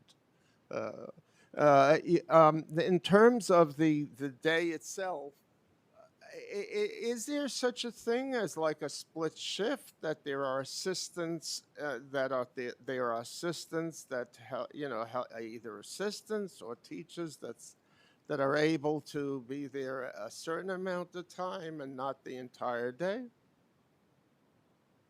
So different childcare programs approach their staffing across the day differently. There are certain requirements under the health code, depending on the setting, the age of the children, in terms of the qualifications of who needs to be in the room at all times. But programs, particularly those that are running a 10-hour day, will have multiple staff people and may arrange the schedules in a variety of ways. I just want you to know that they've been running the clock faster for me. It's not only here. It's all over the place. Can I ask the three chairs for one more statement? That'll take 30 seconds. Yes, I suppose. Thank you. I also would like to just know about the special ed. And this, it's a much longer conversation, but I'm sure many of you are aware that there's been, a lot of issues relating to encouraging private, the payments and other things like that. And it's not something that just started yesterday, and it's not something that this is not about blame. It's very complicated. I would just ask that I had volunteered during the Bloomberg administration, during the de Blasio administration, and on to volunteer to help. And no one has taken me up on it, probably for good reason. But I would very much like to be involved in trying to resolve this issue. Thank you. Thank you, council member. I'll pass it to Chair Joseph for additional questions. Thank you, Chair. I had a quick question. Earlier, you mentioned the 30 schools, the high schools you have in partnership. Can you send the council a list, and can you also tell us which one is focused on education? We can absolutely follow up with that. Thank you. So how many new early childhood educators, I know my colleague asked for that, would need to be recruited each year to meet the needs of 2K, 3K, and pre-K services? And how did you arrive at that number? So I think as we look to launch 2K this fall and then expand beyond that, it's something we're going to be studying closely. This is the first time the city is launching a program for 2-year-olds at this scale, and so we coming in don't have that estimate because we want to continue in our individual engagement with providers, understand what their staffing needs are, and then use that to project for future years. And how many seats are we launching? 2,000, I believe? It's 2,000 this fall, and then an additional 10,000 in the fall of 27. So we're serving a total of 12,000 kids in fall. And how many 2027. students you have, DC Hawkins, in your early learn division now, which caters to 0 to 2, am I right? So we no longer call it Early Learn Chair, but yes, we do as part of our infant toddler portfolio, which is part of the birth to 5 and then some additional. There's about, I believe, 10,000 seats, but I can confirm utilization for you in 1 second. So this is to add on to what already exists. Okay, thank you. What is the outreach on the data management program? What is the data management? And how are you going to look at your data to know where to put seats? And how are you capturing that data? And how are you capturing that data? What mechanism are you using to capture that data? In terms of where to place 2K seats. So as Deputy Chancellor Hawkins said, we've looked at the existing data we have, which is past enrollment patterns and application patterns in our early childhood programs like 3K and pre-K. As we continue to think about what this will look like to serve younger children, we are also looking at sort of overall licensed childcare capacity in different communities. We will be working across our agency partners to look at factors like birth data and try to better understand what the patterns are. We also no one in government frankly really knows how many families might want to participate in this program. That's not something we've ever comprehensively looked at before. We actually have a survey that's live right now that we launched in partnership with Robin Hood and New America. That'll be the first of its kind and scale survey of families with children under 5 to understand their current childcare usage and what their true needs and preferences would be. And that's going to give us really detailed information for planning purposes about what uptake might look like. And then that'll inform as well how we think about the number of seats we need in different communities. And where's that survey going to live? How can we get our hands on that survey? And how is it going to be sent out to communities? Is it just going to live in folks who have access to technology, as Councilmember Brewer boarded about? Are you going to be in housing? Are you going to be in churches, hair salons, where we know women and families usually frequent, to capture that data?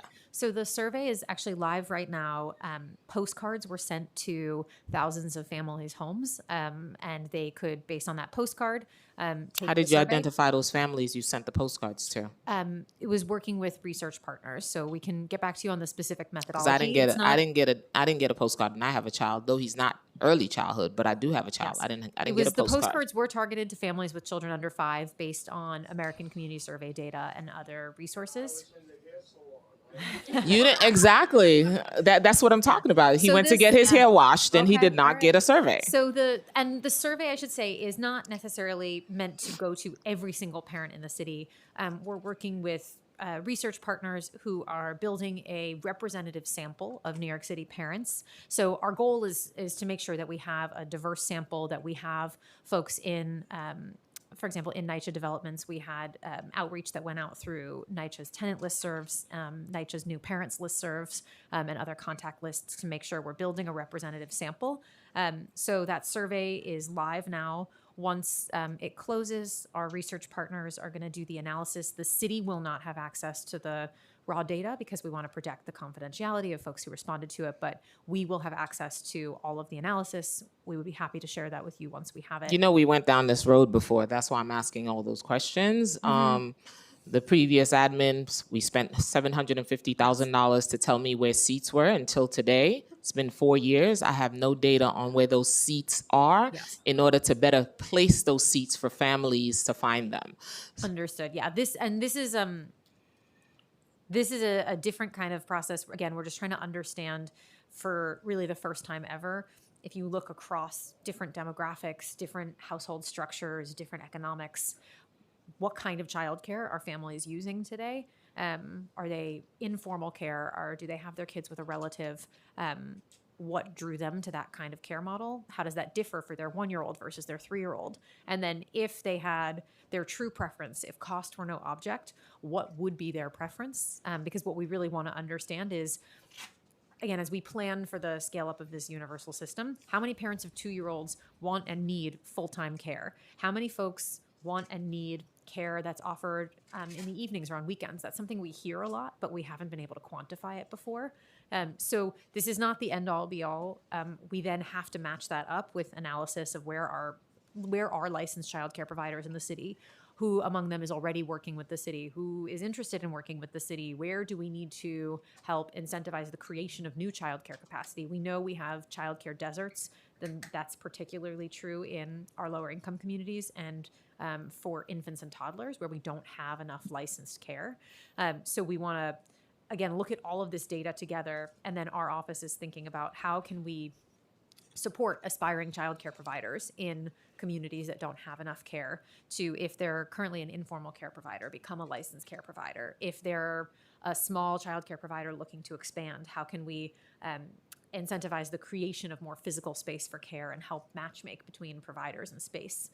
So this is, within the scope of the Office of Childcare, we're really thinking about this full picture. How do we make sure we have enough care in the city? How do we make sure that all of the city's childcare programs, whether or not they partner with the city, have what they need to maintain a robust workforce? How are we building the systems and infrastructure so that businesses can sustain and scale? So really thinking about all of this, all of the data points and inputs from the full sector. What about providers who had to close a particular program in their building because it no longer exists in the city's ecosystem? Are you looking at those providers to reopen some of those spaces up? As we look at where in the city we need more care, we want to talk with all different folks who've been in the sector and left because it was too challenging. The costs weren't working anymore. Folks, again, who have a small home-based program and are interested in growing that. So we want to really work with and connect with and hear from all different kinds of folks in the space. What's ongoing costs to do licensed early childhood education providers have to cover to keep their license? Are there resources from the city or state to help cover those costs? Are you referring to for individual educators? Yep, and providers. Okay, so both on the business cost Yeah. side and so I will say on the business side, we're currently looking at and working with our partners who work with the Small Business Services Administration to understand all of the different fees and applications and processes that providers as small businesses have to go through. So we'd be happy to come back and share some of those findings with you, but that's something we're looking at closely. We would love that. And early childhood educators' work is predominantly made up of women, yet studies show that young children benefit academically, socially, and emotionally when exposed educators to different genders, background, and life experiences. Does the Institute support any target mentorship, scholarship programs that make early childhood a visible and supported pathway for men as well? I know you have the NYC Men Teach program, but I noticed it's only 600 men. And where are they placed? I know. Tell me about that. Sure. So NYC Men Teach is administered across 16 campuses. So we have all the CUNY colleges that offer education programs offer NYC Men Teach. And it's meant to support students in the academic programs they're in. So the students choose, but given the expansion in this sector, it will be new work to look at to really engage them on early childhood. But we do know now that we already have students enrolled in early childhood programs who are in NYC Men Teach. And you're looking to expand from the 600, because on your testimony you said about 600 men are in the program right now? About 600 men a year. Men a year. Are you looking to expand? Our budget is flat. Oop. I know. She said budget is flat, so we need you to add. But if I may, Chair, some of the work that my team is doing on the workforce development side is also about being intentional about where we go and how we communicate and target our messaging. So there's a lot of stuff we're already doing, right? In Right. addition to NYC Men Teach, which is a phenomenal program. Yes. We are out in community, and there is a way that we can encourage male participation in the workforce. One of the things I said the other day when I was at a fatherhood symposium is that there's this misunderstanding that men can't be nurturers. Right. And that is untrue. And I think we have to myth bust that and remind folks. I'm looking at many male educators. The men are looking at you now. Yes. I was making my way over to you. But in a way to do that is by exposing definitely our students early on while they are considering potential professional pathways. So going into high schools and letting them know that this is an option for them too. Yeah, that's exactly what I was referencing in the high school programs. How are we doing that to recruit young men at that age as well? Right. And one of the things that we're also doing is making sure that we trying to have a more balanced staff. So having coaches and career advisors who are also men. You know, it's predominantly female. I work with mostly women, but we're really making a targeted effort to bring men on staff as well to support that kind of effort. Thank you. I have one question for the talent office. Does New York City Talent offers any program that support recruitment into early childhood education field? Yeah, so first Tell me about it. I don't want you to feel like you're sitting there. We didn't ask you no questions. We got you. No, thank you. I appreciate the question, Chair. And again, just want to underscore that childcare is a workforce development issue, right? We're talking a lot about the challenges of the childcare workforce, but for any type of job, it is hard to keep a job if you don't have childcare, right? And so we're really excited about this whole of government approach that is falling off the table, and many people behind us and across the city who are partnering with this work and the leadership of the mayor and executive director Liz for this work. Specifically, what our office is doing, we are funding right now 2 apprenticeship programs. One is at PDI and one is at the Kennedy Children's Center, which is a nonprofit childhood education center that specifies teaching individuals with or young children with developmental disabilities too. So the special education piece is particularly important there. Apprenticeship is a great model. It's sort of the gold standard, right? It is more accessible and available to low-income New Yorkers because it is paid. It is on-the-job learning. It is the mentorship that we've talked about today that is incredibly important for keeping people in the job.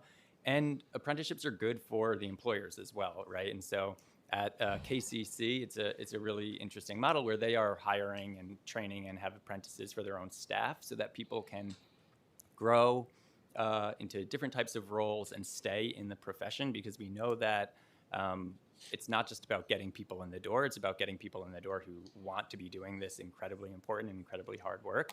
And so our apprenticeship programs, they're small in scale, but we just wrapped up the first year of a 2-year program, but they're pilots. And so we're really excited about the lessons learned, bringing that back to the folks at this table and the broader team around the city working towards this to see how we can make sure that apprenticeship becomes a model that is helping solve a lot of the challenges that we've discussed today. Is there someone dedicated on your team just for early childhood education? So we have an apprenticeship accelerator team. It's a team of 3, and we have 2 contracts for these in the apprenticeship contracts, but we have 8 contracts total that are across a variety of different spaces. Part of our intent around doing this, which contracts that went out last year, is to try to increase apprentices in different types of industries. So we have that in tech, healthcare, and early childcare. CUNY, how much are you doing for marketing to let the general public know that CUNY offers an array of educational programs? So we have a comprehensive communications team, both on the CUNY side, but specifically at the Institute, that really focuses on this work. So we are on the socials, we send out newsletters, we do career fairs, both at campuses and in communities. That's probably the main source of things. I will say, even with something like the apprenticeships, we've really been able to utilize the network of folks that we just have on our mailing list and word of mouth through all of our different programs, through Aspire, through Quality Stars New York and the Career Development Centers, which I think has illustrated why we had over 400 applicants for 30 slots with this apprenticeship that we're offering now. What is the status of the Institute for Early Childhood Work Readiness Program? Do NYC residents participate, and what's normally just a range of? Yeah, so that project was a precursor to our apprenticeship project. So that really helped us learn a lot of lessons that helped when we applied for funding from NYC Talent. So that is wrapping up, and we were able to support a number of mostly assistant teachers, young people up to the age of 24, to get their CDAs and become assistant teachers, and a couple of folks also to become lead teachers. But that, as I said, that's wrapping up this June. Thank you. How many students participate in that program? I have to get back to you with that. Okay, wonderful. Does the Division of Early Childhood Education at DOE work with the Institute? Is there a partnership here? Because I want to hear partnership. There is. Oh. Yes, we are very thrilled to be working closely with Simone and with the Deputy Chancellor and her colleagues and team. So we have worked with them to provide the credit-bearing CDA in both English and Spanish for family child care folks. We previously worked and provided support for Head Start parents also to get their CDAs. I will give credit where credit is due. The reason that CUNY SPS has a Spanish language CDA program is because of that work. Because when we started doing that work with them, we had a lot of Spanish speakers and we couldn't serve them appropriately. And so that pushed CUNY to create that program. And now we have it up and running. They also support us to help folks to complete their CDA. So we have a lot of folks who have the CDA coursework, but they haven't gone through the whole process to actually earn the credential. So we provide those supports for them. Also to earn teacher certification, just walking them through that teacher certification process, exam preps, et cetera, as you mentioned earlier. And then the transcripts, exactly. So one of the barriers that we have identified, especially recently, is that a lot of folks are coming in with foreign transcripts or diplomas, degrees that need to be not only translated, but also evaluated, utilizing very specific vendors in order to be able to go on to higher education or even for employment. So working with DECE, we've been able to support folks to be able to cover those fees, because that can be $500, $600, which can really be a barrier to someone deciding to move in a direction, even if they want to. So we can cover that cost and they can make that move forward. So is that a commitment? Are we also looking, I know back in 2009, I was a young teacher. I know we did a lot of international recruitment. Is that something that if we fall short, which I know we won't, is that a possibility that we're looking at? We're not currently looking at it, but we Yeah, there definitely would there be was a open huge to it. influx of international Well, teachers that came in 2009. Not anymore. Only K to 12. Yeah. Yeah.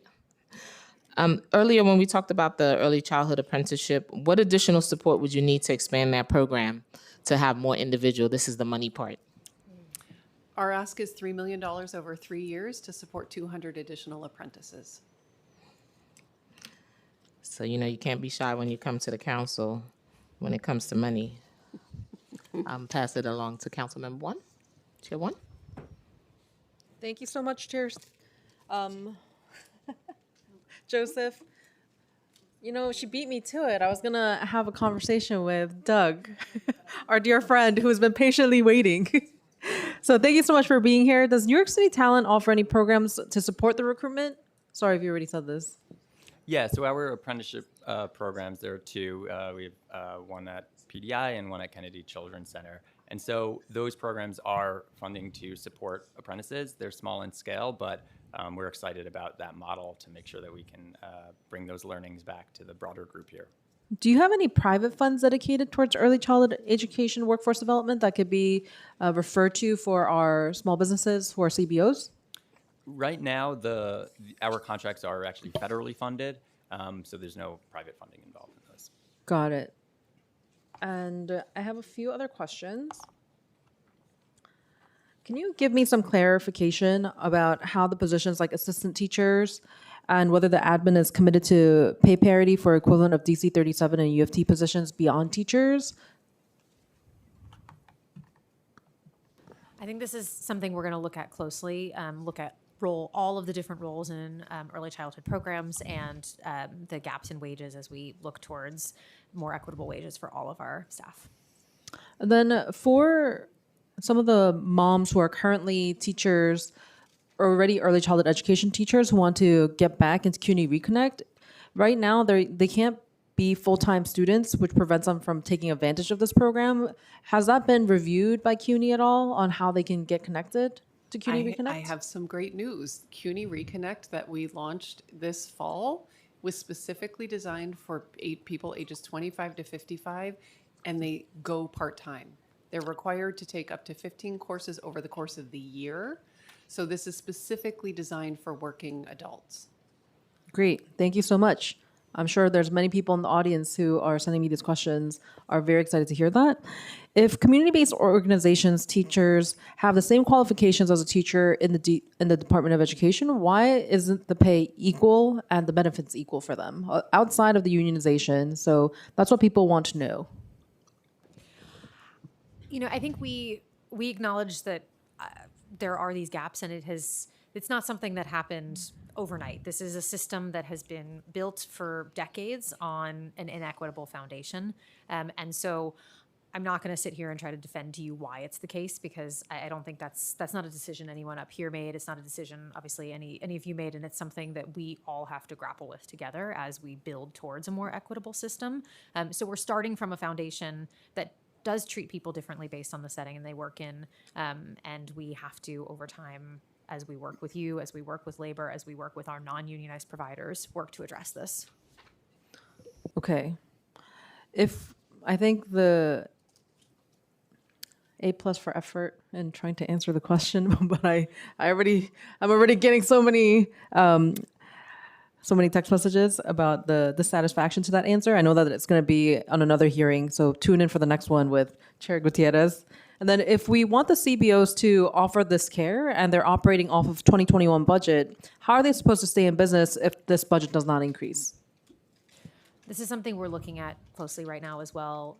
We recognize that folks have seen rising costs and that the contracts do not have built into them a cost escalator. So we are looking at this and have been in close conversation with many providers to understand how and which of their costs have gone up since 2021, what that looks like, and what steps we could potentially take to address it.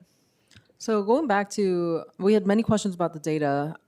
We, as a constituent services team, when we try to get our kids services in our neighborhood for what they need, especially for IEPs, What we hear back often from the Department of Education is that therapists simply are not available. So if less kids are getting IEPs as a result, then you're going to have, because less of them qualify for an IEP to begin with, we're going to have less staff justified by that benchmark. In short, the shortage of special education teachers, speech and OT therapists is worse than what the numbers imply in our data if you only look at the kids on the approved waiting list. There are students who never make it to that starting line to begin with.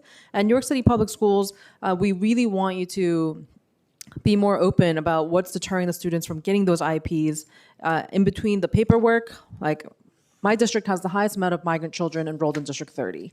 And when parents who come with second language speakers come and they tell us that they've been given this huge packet to say that this is the paperwork that they have to get and to get evaluated, it's a really, really tough thing for us to even talk to the parents about. So to follow up on this current process for early childhood education, how many students are waiting for the SEIT services to begin?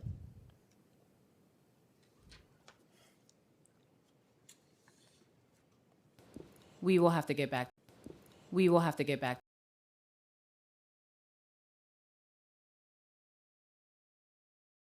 And provide special education specific data today. Okay. Specific data today. Okay. Specific data today. Okay. This has been brought to our attention that we already have a gap to begin with therapists, OT providers, and other special education trained teachers available in our school system now, and that the number that we're pegging ourselves to say we need X number, that is actually not the actual, that is actually not the actual, that is actually not the actual, that is actually not the actual.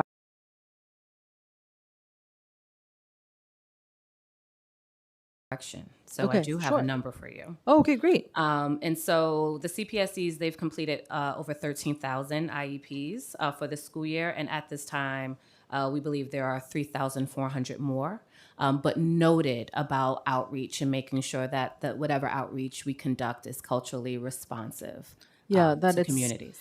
That it's in language, and it's very onerous for any working parent to have to navigate the system of 175 pages when you already have a child who has special needs. And I know that there's many people in this room and people who are listening who have just been heartbroken by the treatment of these children in our schools, and also just distraught that we just don't have enough teachers in our workforce. So I hope that we can all work together to make sure that we have proper workforce development and special training for the existing teachers, and to make sure that all these teachers are also have the added support of OTs and therapists and speech therapists and so much more to have a well-rounded, comprehensive care for these children. Thank you, Chair Wan. And that was one of the biggest worries for me in this as we expand. Where's the workforce coming from? And we know only 63% of our students are getting their related services. And that's why we have an ongoing Carter crisis in the city. It's not a problem, it's a crisis. Where we're paying out services for almost $2.2 billion, if I'm correct, and it's growing. So that's where I have an issue when we decide to expand. Are we looking at the system comprehensively? Can we meet the demand? Because when I came into office in 2022, we had 700 students with special needs who are sitting at home. And that broke my heart. And I got to work really fast. We were able to bring those numbers down. And are we looking at probably building out more AIMS centers into these early childhood centers where maybe DC Hawkins can help me? Maybe we need to start looking at AIMS as well, where everything is embedded in that building. We were successfully able to open one in my district, the first in Central Brooklyn, to serve Black and brown students who had to travel almost 2 hours. This is a 4-year-old. Imagine that, 4-year-old on a bus at 6 a.m. to go downtown to get the services. Right now in our district, they get the services on the spot. So we need to look at different models. It should not be a cookie cutter model in education, and that's what I've said. With bringing over 22 years of experience, I've seen the system inside out, so nobody can fool me or trick me because I know where they are, and one model cannot work for all communities. So we have to come in and look at it comprehensively and not create cookie cutter models for our communities. Chair Gutierrez, I'm on. Chair Joseph. Yes. As always, thank you so much. And I just want to echo that. I think the previous council, and I'm sure as this council as well, wants to continue to uplift what Chair Joseph has said for a long time, which is turning up the heat on what we know, which is there are children sitting at home. There are parents who are feeling disenchanted with the public school system overall when they cannot find a seat for their child. And when we talk about enrollment as a whole, I mean, I think we all believe that if we get this right, we are going to be able to fill up schools in a way that we just haven't. And so we do have to get it right, and we always have to get every step of it right, which is a lot to do. It's parallel campaigns happening all at the same time, and it's all important. It's pay parity, it's special education seating, it's expanding to universal childcare. But that is our job. I have a couple more questions, and then we're gonna, I think, end the questions. And then, okay, then we have one more question from Councilmember Joseph, and then we'll pass it to the public. I wanted to ask CUNY about the apprenticeship program. I don't know if I missed it, but something that we want to be able to achieve through the legislation that we're discussing today and future conversations is the piece about job placements. Something that I think works super well about the teaching fellows is that there is guaranteed placement. Can you talk me what that looks like? So what we do in the apprenticeship, so there's a pre-apprenticeship component, but what we're also doing during that time is matching our apprentices, our pre-apprentices to employers. So they are. And is it nonprofit CBOs or CBOs? Okay. They're CBOs. They're in licensed child care centers. Okay. And so what we're doing is really matching, because it's based on location. We don't want apprentices to, have to travel 2 hours to get to their job. So we're looking at those spaces. We're also, wanting to make sure that we're putting folks in where it's a good fit. So of course the apprenticeship host is also a very important part of that process, and interviews our apprenticeship candidates. Then we do a match day to really match them with their apprentice site, and then the apprenticeship begins. Thank you. And then can I ask, what is the outreach on the data management program Aspire? Sure. We do a lot of outreach with Aspire and really encourage folks to input their information and utilize the Aspire registry to not only in a leadership role to manage their staff, to look at the professional development needs, their own opportunities for planning their careers and professional development there, so they can really look and monitor that. And help to support their staff in that. And then also we have a PD finder, so that they can use to find professional development offerings online, in person, free, with charge, et cetera, all the various, and those are vetted so that they are quality assured through the Aspire registry. And so we do a lot of outreach with folks, and that's one of the things that we do in the career development centers. When they come to us and apply, want to access a scholarship program, we work with them to also create their Aspire profile, because that's really a professional profile that they can then carry with them through the rest of their time as an early childhood professional. I'll just say another functionality of the Aspire registry is that we also have organization accounts. So programs can actually input in their classrooms, their teachers. We don't have child level data in the registry, but we can really see this program has a 4's classroom, a 3's classroom, and a 2's classroom, and they've got 4 teachers attached, which means they have 2 teachers potentially that they are still hiring for. So that functionality also exists within the registry. Thank you. Thank you for that. And then my last question is for DC Hawkins. I had a question about the $70 million allocation specifically for education services. Can you let me know? I know this funding was associated with 350 new positions. So first, we have to thank the council for their support in getting us that $70 million. What a good time when we had money. And so that $70 million really strengthened our preschool special education process. And so just to be clear, it funded preschool evaluation teams, CPSE administrators, and a pilot of special education itinerant teachers, SEITs. And so for PRAC staff, there are 20 teams, and that actually provided 80 headcount. 80? Mm-hmm. Okay. For CPSE, 47 headcount, and that includes admins, directors of inclusions, community coordinators, related service providers. It supports 249. So 212 SKIDS providers and 37 itinerants. And then for that SEIT pilot, 10 headcount. Okay. And so we're still moving forward. The team specifically, this is being led by Dal. They're still in the process of implementing, but we are making significant progress. So That's thank you. That's excellent. Thank you. And the goal was originally 350 new positions? I believe so, but Oh. I can confirm. No, okay. And so is there any, I mean, I think thank you, because you gave it to us by title. Are there any challenges that you want to highlight? Is there any challenges the DOE is facing to hire for these positions? Not that I'm aware of, but I will definitely confirm with my colleagues and round back if there are any that are, notable to share. Okay, I'll do them. I'll have to do the math. And Chair Joseph, for her one question. For my one question, what does New York City's public school plan to ensure that community-based non-for-profit providers are part of the city's early childhood program for infants and toddlers? Additionally, will any prospective investments or procurement process be inclusive of providers supporting children 6 weeks old to 2 years old? So I'll start with the overall commitment of this administration is to provide universal childcare to every child under 5 in a range of different settings with culturally competent care and respected, properly paid educators.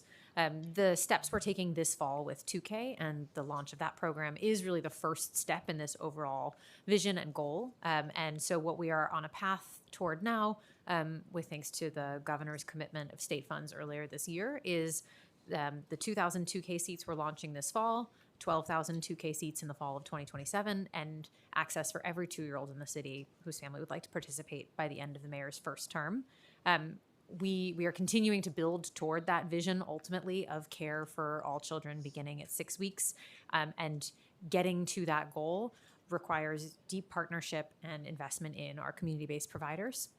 As we're looking to the launch of 2K this fall, that's a program that really we're building in partnership with community-based organizations and home-based childcare providers, recognizing where the expertise is in caring for our toddlers, recognizing the settings families often choose and prefer for their youngest children, and we'll continue to deepen that partnership as we ultimately look ahead to serving everyone.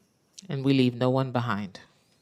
Exactly. And if I can quickly add, those 10,000 infant toddler seats that I referred to earlier, over 4,000 are in for infants, and then also the remainder are toddlers. But to Emmy's point, the game changer about 2K is all those seats, for the most part, not including those part of the Birth to 2 initiative, are means tested. And so that creates a barrier to access. And so, introducing and launching 2K will absolutely be a game changer, but centering that all of those infant toddler seats are in either a family child care home or a center. And so they are integral to us being successful in not only sustaining and improving those seats, but adding any new ones. And will there be a series of conversation roundtable with these providers to pick their brains and make them your thought partners, since they are in the weed? They're not. You're sitting. We're in office. We're bureaucrats, right? They're on the ground serving those young people, the children, the babies. Are we having conversation with them to make them your thought partners? We absolutely are. We're continuing to do that. That's been a big focus. I know a big focus all along for Deputy Chancellor and her team, and there's been many structured conversations specifically around the launch of 2K. My team as well is really focused on engaging directly with providers. We've been really focused in particular on home-based providers, recognizing that these are folks who haven't felt included in all of our city's past expansions.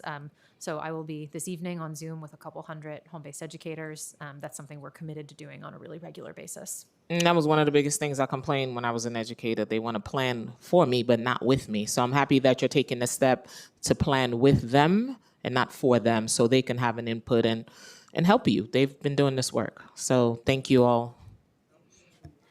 Thank you, That was Chair. 2 questions? Thank you. DC Hawkins, I just wanted to confirm from the numbers that you shared with us, those are positions that are filled in every department? So let me confirm that Okay. for you. No, that's okay. You can let me know. All right. Well, I want to thank all the members, all the chairs. We are going to shift to public testimony. Get a good stretch in, everybody. I'm going to open the hearing for public testimony. Thank you so much to CUNY, to DC Hawkins, to Emmy. Thank you so much, everyone, for testifying. We hope you can stick around for as long as possible to hear from the public. I remind members of the public that this is a government proceeding and that decorum shall be observed at all times. As such, members of the public shall remain silent at all times. The witness table is reserved for people who wish to testify testify. No video recording or photography is allowed from the witness table. Further, members of the public may not present audio or video recordings as testimony, but may submit transcripts of such recordings to the Sergeant at Arms for inclusion in the hearing record. If you wish to speak at today's hearing, please fill out an appearance slip with the Sergeant at Arms and wait to be recognized. When recognized, you will have 2 minutes to speak on today's oversight topic and legislation. If you have a written statement or additional written testimony you wish to submit for the record, please provide a copy to the Sergeant at Arms. You can also email written testimony to testimony@council.nyc.gov within 72 hours of this hearing. Audio and video recordings will not be accepted. I'm going to call the first panel. We have Anna Rita D. Wentworth, Robert Cordero, Lauren Melodia, Olena Olson, and Betty Baez Melo.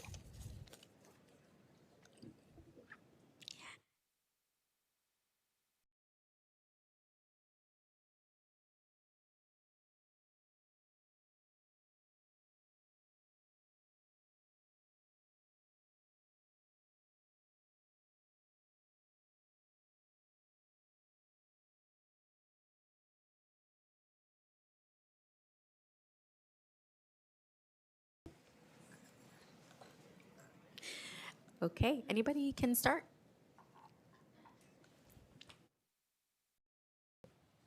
Okay. Thank you for the chance to discuss the importance of growing the early childhood education workforce to ensure that New York City children have access to high-quality early childhood programs. My name is Betty Baez Mello. I'm an attorney and the Director of Early Childhood Education at Advocates for Children of New York. To properly serve all children and families seeking to benefit from the city's expanding early childhood programs, the city must be prepared to recruit, retain, and support staff who dedicate themselves to providing safe and nurturing learning environments. We appreciate the Council's efforts to cultivate this vital workforce. It's important to ensure that these efforts include providers that serve young children with disabilities. We regularly hear from concerned families of children who have been evaluated and found eligible for early intervention or preschool special education services, but who wait for weeks and months for services they are promised to help their children learn. When families ask for help, they are often told that there are not enough special education providers or classrooms to serve all the children who need services. At a recent hearing before this council, New York City public school leaders testified that only about 63% of preschoolers with disabilities are receiving all of their related services, and almost a quarter are not receiving any. We also know that about half the children who should be working with a special education teacher are receiving those services, and there are between 100 and 150 children waiting for children with significant disabilities waiting for seats in integrated and special classrooms. Younger children are not faring much better. The most recent data available shows that last year, only 55% of infants and toddlers with developmental delays or disabilities received all of their mandated early intervention services on time. As the city looks for solutions to increase early childhood workforce, it must also address the shortage of special education providers that's causing young children with disabilities to go without the services they need and have a legal right to receive, and that are essential for these children to be included and participate in the city's early childhood programs. Expanding early childhood options has the potential to lead to earlier identification of children with disabilities, resulting in positive outcomes for children and families, but only if we have the early intervention and preschool special education providers available to meet their needs. It's crucial for the supports included in Intro 1656, as well as other early childhood pipeline and workforce development programs to extend to individuals interested in pursuing careers serving young children with disabilities. Thank you for the opportunity to testify. I would be happy to answer any questions. Thanks, Betty. Hi, my name is Anna Rita Pergolizzi Wentworth. I'm the president of NYSMA, which stands for New York State Montessori Alliance. It's the state's Montessori advocacy group for educators in schools. We work closely with a national Montessori group called MPPI, which stands for Montessori Public Policy Initiative. Thank you for this opportunity to speak on behalf of the state's group and to also speak on behalf of Montessori. I am also out in the field. I was the head of school at Battery Park Montessori, a trilingual independent school for 7 years, just down the block on one side, serves 1-year-olds through 5-year-olds. And now I am the head of school at its sister school, Pine Street School, also just down the block, serving 1-year-olds all the way through 8th grade. and we are proudly bilingual, independent Montessori International Baccalaureate School. As you address the early childhood workforce shortage at a time where there is consistent and ample research addressing the importance of early childhood in a human's formation, we urge you to include Montessori education as part of the solution. Montessori-trained teachers are highly specialized in child development, differentiated instruction, and fostering independence, skills that directly support the goals of universal childcare. To strengthen the educator pipeline, we ask for 4 key considerations. First, recognize Montessori credentials within the career ladder so these educators are compensated equitably and schools can access funding. I, on behalf of NYSMA, along with Dr. Susan Cambridge, who's here with me today, a member of the group and also head of school at Twin Parks Montessori, are requesting that you recommend that the MACD, education loves its acronyms, Montessori Accreditation Council for Teacher Education, be an approved pathway to qualification. By recognizing a MACD-accredited Montessori credential as a lead teacher qualifier, you immediately unlock a pipeline of highly trained educators who are already in our city but are currently blocked by the regulations. My peer Susan will provide an example in a moment. For what it's worth, many states, currently over 20, already include this pathway. Second, and I know I'm out of time, include Montessori as an eligible model within universal childcare and access for the K-12 continuum, expanding meaningful choice for families, ensure programs regardless of structure, and then finally, allow flexibility for mixed age classrooms by basing capacity on square footage rather than the predominant age, and be mindful how regulations or changes to those regulations, i.e. with regards to permits or Thank you. licenses, impact a school's ability to operate and adequately compensate its teachers. Thank you. Thank you so much. Robert? Thank you so much, Chairs Joseph, Gutierrez, and Juan for doing this hearing. It's important. We are in favor of the legislation of the bill.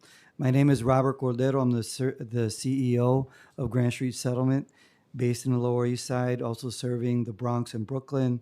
We're a 110-year-old community-based organization. We were an original Head Start federal grantee coming out of the war on poverty over 60 years ago. And today we are one of the largest providers of community-based childcare in New York City. I'm also a proud Head Start graduate, a social worker, and a former 5th grade public school teacher. I want to start by acknowledging the historic nature of this moment, the mayoral administration's prioritization and the city council of building a truly universal childcare system is ambitious but significant in our history. And the leadership of the city council in advancing this vision has been crucial.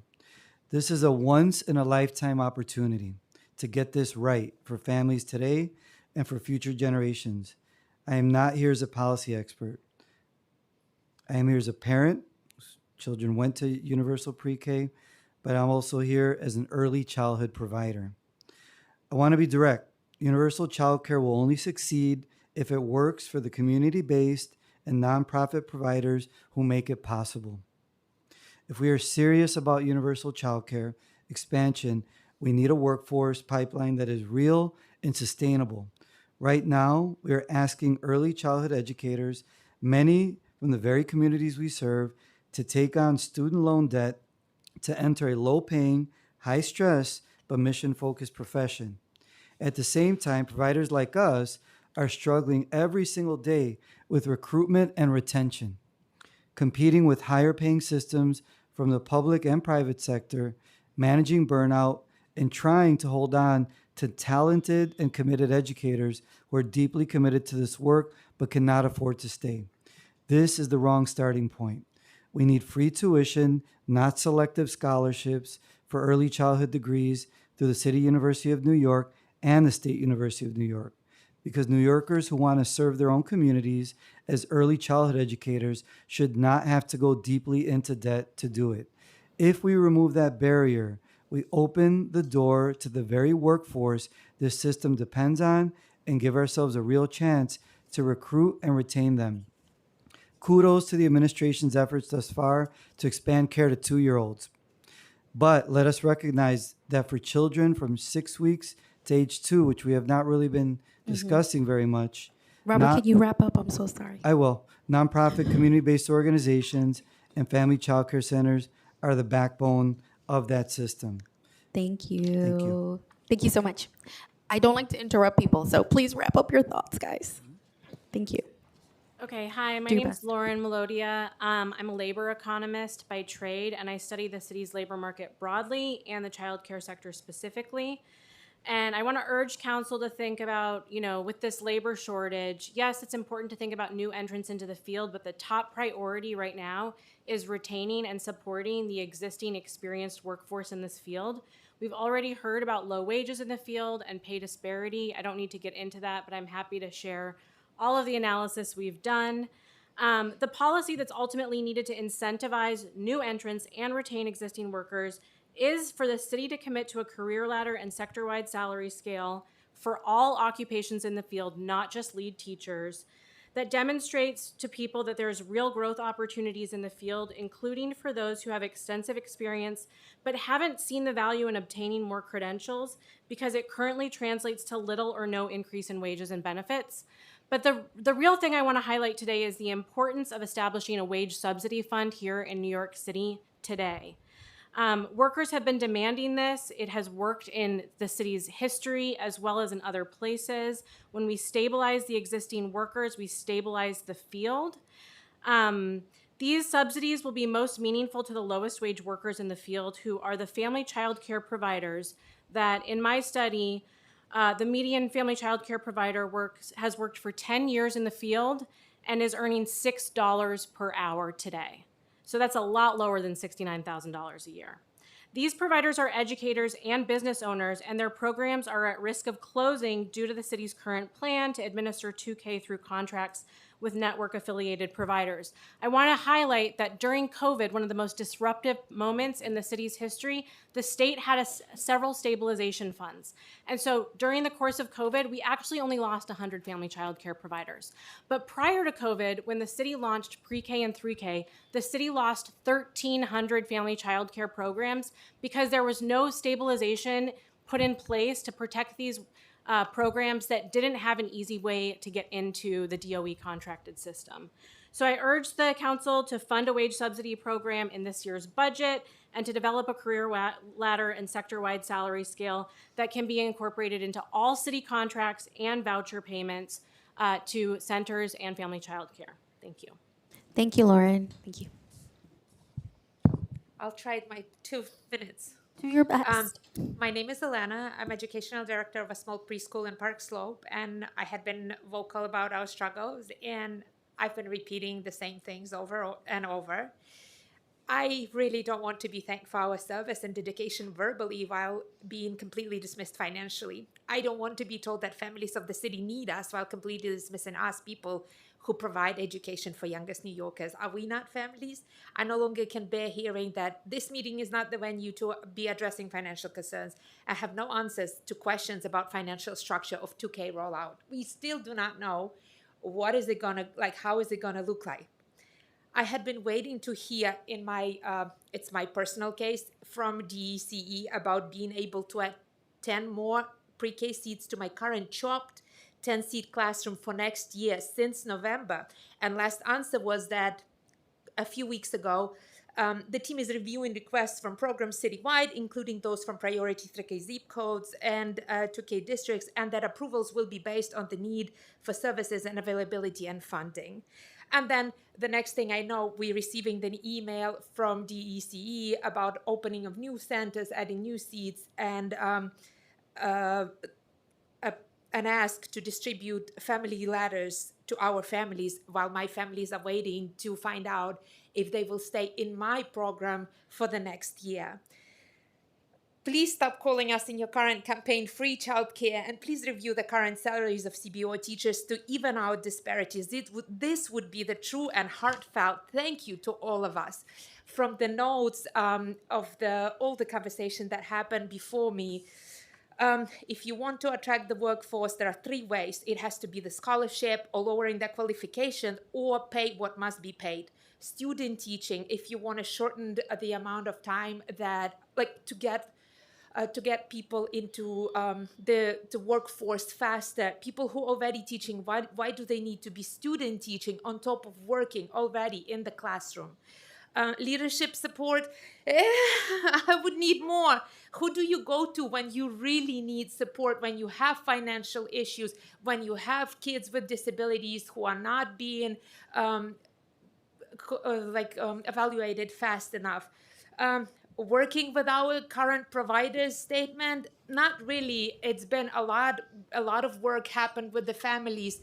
A few meetings that I had attended, that was not it. Elena, can you please wrap up, Elena? And lastly, please do not bring 6 weeks old children to daycares. They need their moms. That would be the last one. Okay, thank you. Thank you. Any questions? No question? No, I have a quick question for Advocates for Children. So you heard me reference that same number, 63%. So what's happening to the 24.4% that you mentioned in your testimony? The 24.4% refers to the number of preschool students with disabilities who at the time of New York City Public Schools testified were not receiving any of their mandated services. So that includes things like speech therapy, occupational therapy, physical therapy, these services that children need to learn to communicate, to hold a pencil, to be able to follow instructions. Those children are not receiving any of those services. Some of them may be participating in 3K and pre-K programs. Some may be sitting at home. Thank you. Thank you so much.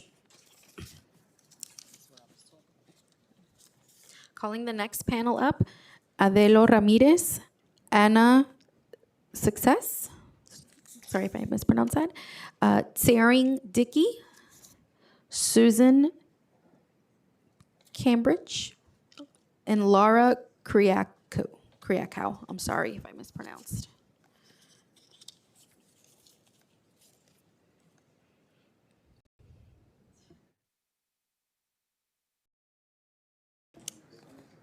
And anybody can start as soon as y'all are ready.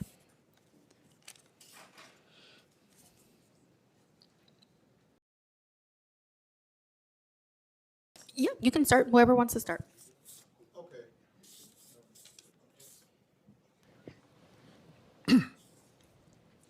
Good afternoon, Chair and all. I am Adela Ramirez, and I am here to advocate for the implementation of financial literacy workbook across all middle and high schools. This is not just about teacher numbers, it's about building habits that will shape the future of our youth. Adelo, I'm so sorry. Is this about the hearing topic today or the legislation that we're hearing? Topic today, child. Early childhood education. Yes. Okay, thank you. My apologies. Okay, sorry. It's about building habits in the future of our youth, our workforce, and our communities. Right now, many teens reach adulthood without knowing how to manage money. There is no salary big enough if young adults does not know how to manage it. When students leave high school without these skills, they often fall into financial stress, debt, and long-term government dependency, not because they lack potential, but because no one taught them the basics early enough.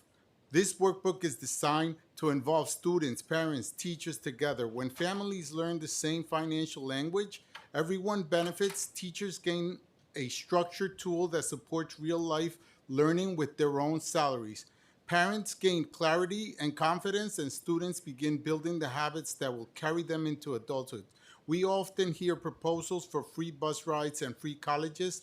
These efforts are meant to help, but they are the equivalent of giving someone a fish.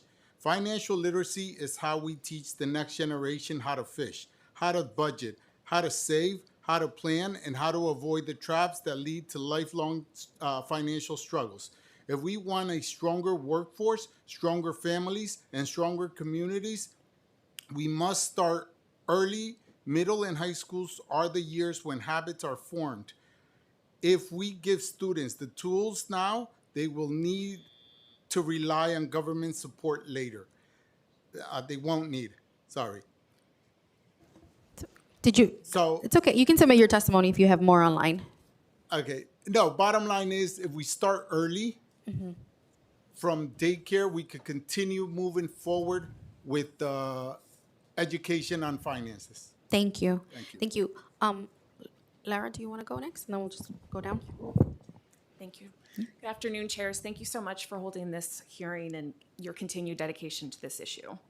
I am Lara Kiriakou. I'm the Director of Policy at All Our Kin. We're a national organization that provides educational mentorship, professional development, and system building support to family child care educators.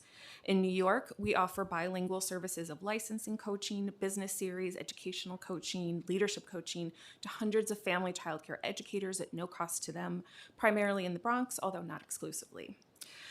Just for a little bit of very quick baseline setting, for those who might not be as familiar with family child care, it's a licensed program of care in a person's home. And parents also often speak about the long-term bonds that they find and develop with their educators. Often there's families that will provide care across multiple generations. We are encouraged by recent historic commitments from the mayor and the governor, and yet we are also anxiously awaiting new increased investments and new policies that support and nurture the childcare workforce. In particular, as has been mentioned many times today, I will just briefly echo the need for livable wages and comprehensive benefits.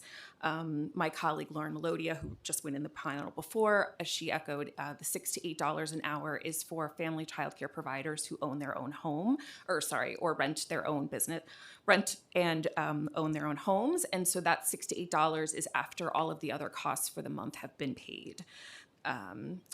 A large majority also do not have health insurance. Many qualify for Medicaid and SNAP, and on average work about 70 hours a week. The second thing that I just want to briefly highlight that I'm happy to discuss further is encouraging licensing and inspection to be fully inclusive of all modalities of care. This would really support the workforce. To have inspectors who are well-versed in home-based settings, who are culturally responsive, and who are developmentally appropriate given the age-appropriate fears of young children and strangers when they come to visit and inspect homes.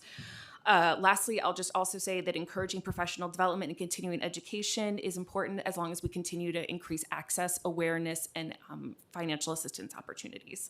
I'll have more in my written testimony. Thank you. Please submit. Thank you so much.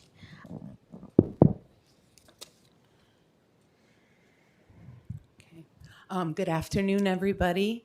My name is Anna Success, and I am a pre-K teacher in my 25th year of teaching. I'm a graduate of NYU and Hunter. Because of the one simple fact that I work at a non-union center-based school, I am paid less after 25 years than a first-year DOE teacher. I get health care through the marketplace, and I have no pension plan.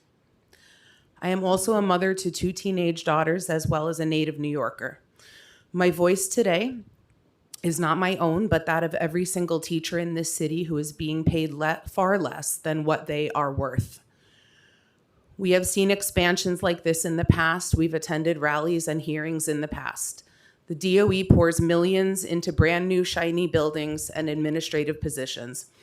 We, the center-based teachers, showing up every day, pouring our hearts and souls into our precious young students, continue to be forgotten.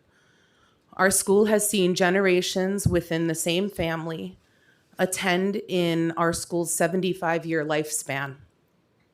In Astoria, by the way. Why don't our decades of experience count?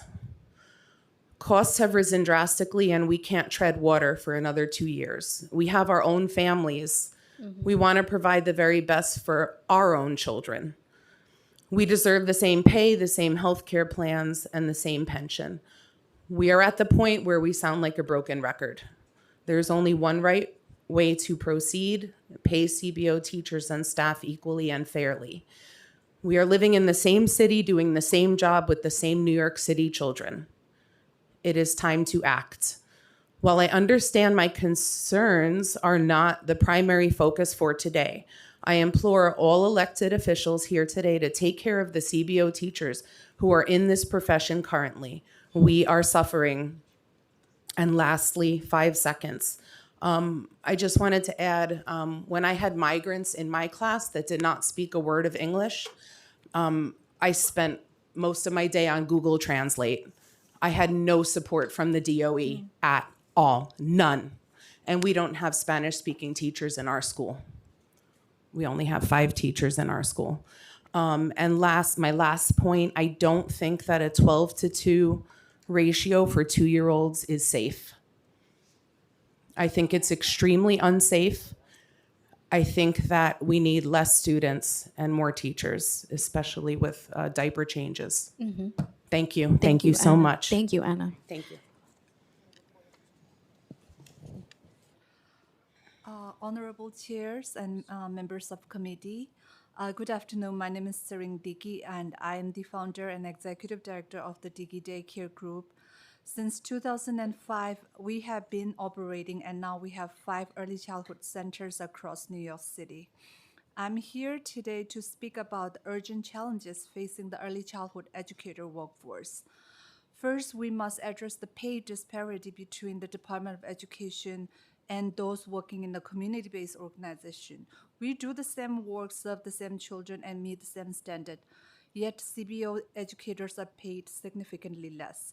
This is not sustainable, and it is driving experienced teachers out of the field and creating constant staffing instability in the communities that need the consistency the most. Second, we need more inclusive and flexible qualification pathways. Current requirements such as mandatory high school diplomas for all staff can unintentionally exclude immigrants and dedicated caregivers with the years of experience. And these individuals brings culture understanding, commitment, and real-world skills that our classroom depend on. We must create a pathways that recognize experience while supporting the professional growth. And third, we must invest more in early childhood special education. Educators are increasingly supporting children with complex developmental and behavioral needs. But without adequate trainings and resources, this leads burnout and higher turnover. Without proper support, we are failing both educators and the children who rely on them. In closing, I urge Council to take action to ensure pay parity, create inclusive workforce pathways, and invest in training and special education support.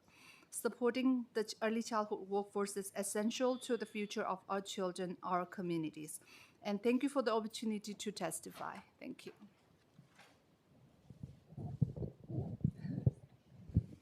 Thank you so much for hearing me today. Hello, I'm Dr. Susan Cambrick. I'm Executive Director of Twin Parks Montessori, an early childhood program on the Upper West Side. We have 450 children on 3 campuses, which include 2 pre-K for all programs and 66 children. We have 130 teachers and staff, and while we operate as a school, we function for most of our families as a daycare. Families need schools like ours to be able to live and work in our city. The current rules are causing a staffing crisis. New York City Article 47 programs and schools are losing talented, dedicated teachers to other industries because of the New York City Department of Health's rigid requirements. We have many teachers who work at Twin Parks who began as assistant teachers and have bachelor's degrees in other areas like art history, music, phys ed, economics, engineering. Last year, we even had a lawyer. To become a Montessori teacher, teachers must successfully complete a comprehensive MACD Montessori teacher education program. Right now in New York City, a person with a bachelor's degree in something, for example, like history, and the added Montessori early childhood credential cannot be a lead teacher for a preschool group in a New York City daycare. We have talented and well-educated candidates that would be outstanding lead teachers if the pathway were there. So with Montessori, but also other pathways, I think should be considered. In the fall, I was very excited to learn that the flexibility for group teachers was implemented to make staffing easier. Group teachers with infant or toddler qualifications could lead preschool classes for 2-year-old students. But after issuing that, it was added that if children turned 3 during the school year, they would need to be taught by preschool qualified group teachers. So we established our classrooms in September with teaching teams, and we like to keep our classroom cohort with teachers and children together until June. When we enroll 2-year-olds, they definitely will turn 3 by the end of the year. We respectfully request that you recommend that new regulations from DOH would allow these children to complete the school year with their teachers. We are governed by the Department of Health, so the focus is on health and safety, not on educational quality. Although we are classified as a daycare, we are a daycare, and we run like a school. Having classroom communities stay together throughout the school year is better for the education of our children. Thank you so much for letting me speak. Yeah, thank you all so much. And if you have written testimony, please feel free to drop it with the Sergeant at Arms. Thank you all so much. Calling the next panel up, we have Joyce McClammy, Angeli Desai, Greg Morris, Gregory Brender, and Stamo Karalazaridis. I'm sorry. It's too much Greg energy right here. Separate it, you guys. And once again, I am sorry for mispronouncing anyone's name. My apologies.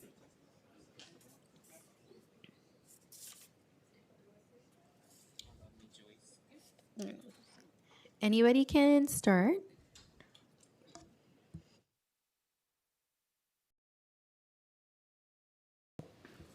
Good afternoon. Thank you, chairs, for hosting this hearing. We've been around this several times. Pay parity is a must. We have credentials just as DOE has. So why can't we get the pay that we deserve? Another issue that I wanted to bring about too. I know that there are some CBOs that have direct leases. There are buildings, I know of 3 that's in the Bronx that have direct leases. And I inquired about those buildings because if you're fighting and you're struggling in your CBO and these buildings are sitting unoccupied where you're paying rent and everything trying to survive, those buildings should be utilized. You're paying the rent for them. They should be utilized. And that's a must. You're wasting money on that. And if we're trying to make sure that people, our workers are taken care of, then if we make sure that they have a place that they can go to work, parents can bring their kids to a safe place. Use these buildings where we're not struggling to pay the rent, struggling to pay Con Ed, struggling to pay our staff. It doesn't make sense. And I just think that it's a big waste. And another thing is with the background checks, it takes 3 to 6 months to get those clearings. And then a lot of times the person that has applied for the job, they've gone somewhere else. They gave up. Come and you work in a daycare. If you once you get your certification, you're going to DOE because they make them more money. So I think that it's something that we need to address, and we need to take care of it immediately. Thank you, Ms. Joyce. Yes, of course. Gregory? Thank you so much, and thank you to this amazing, powerful bunch of chairs who have always been part of the fight. And I think, as so many people have said, and I think it's important to reiterate, this is a historic time for early childhood education with crucial expansions, and it is the time to get it right. Starting with salary parity. Yes.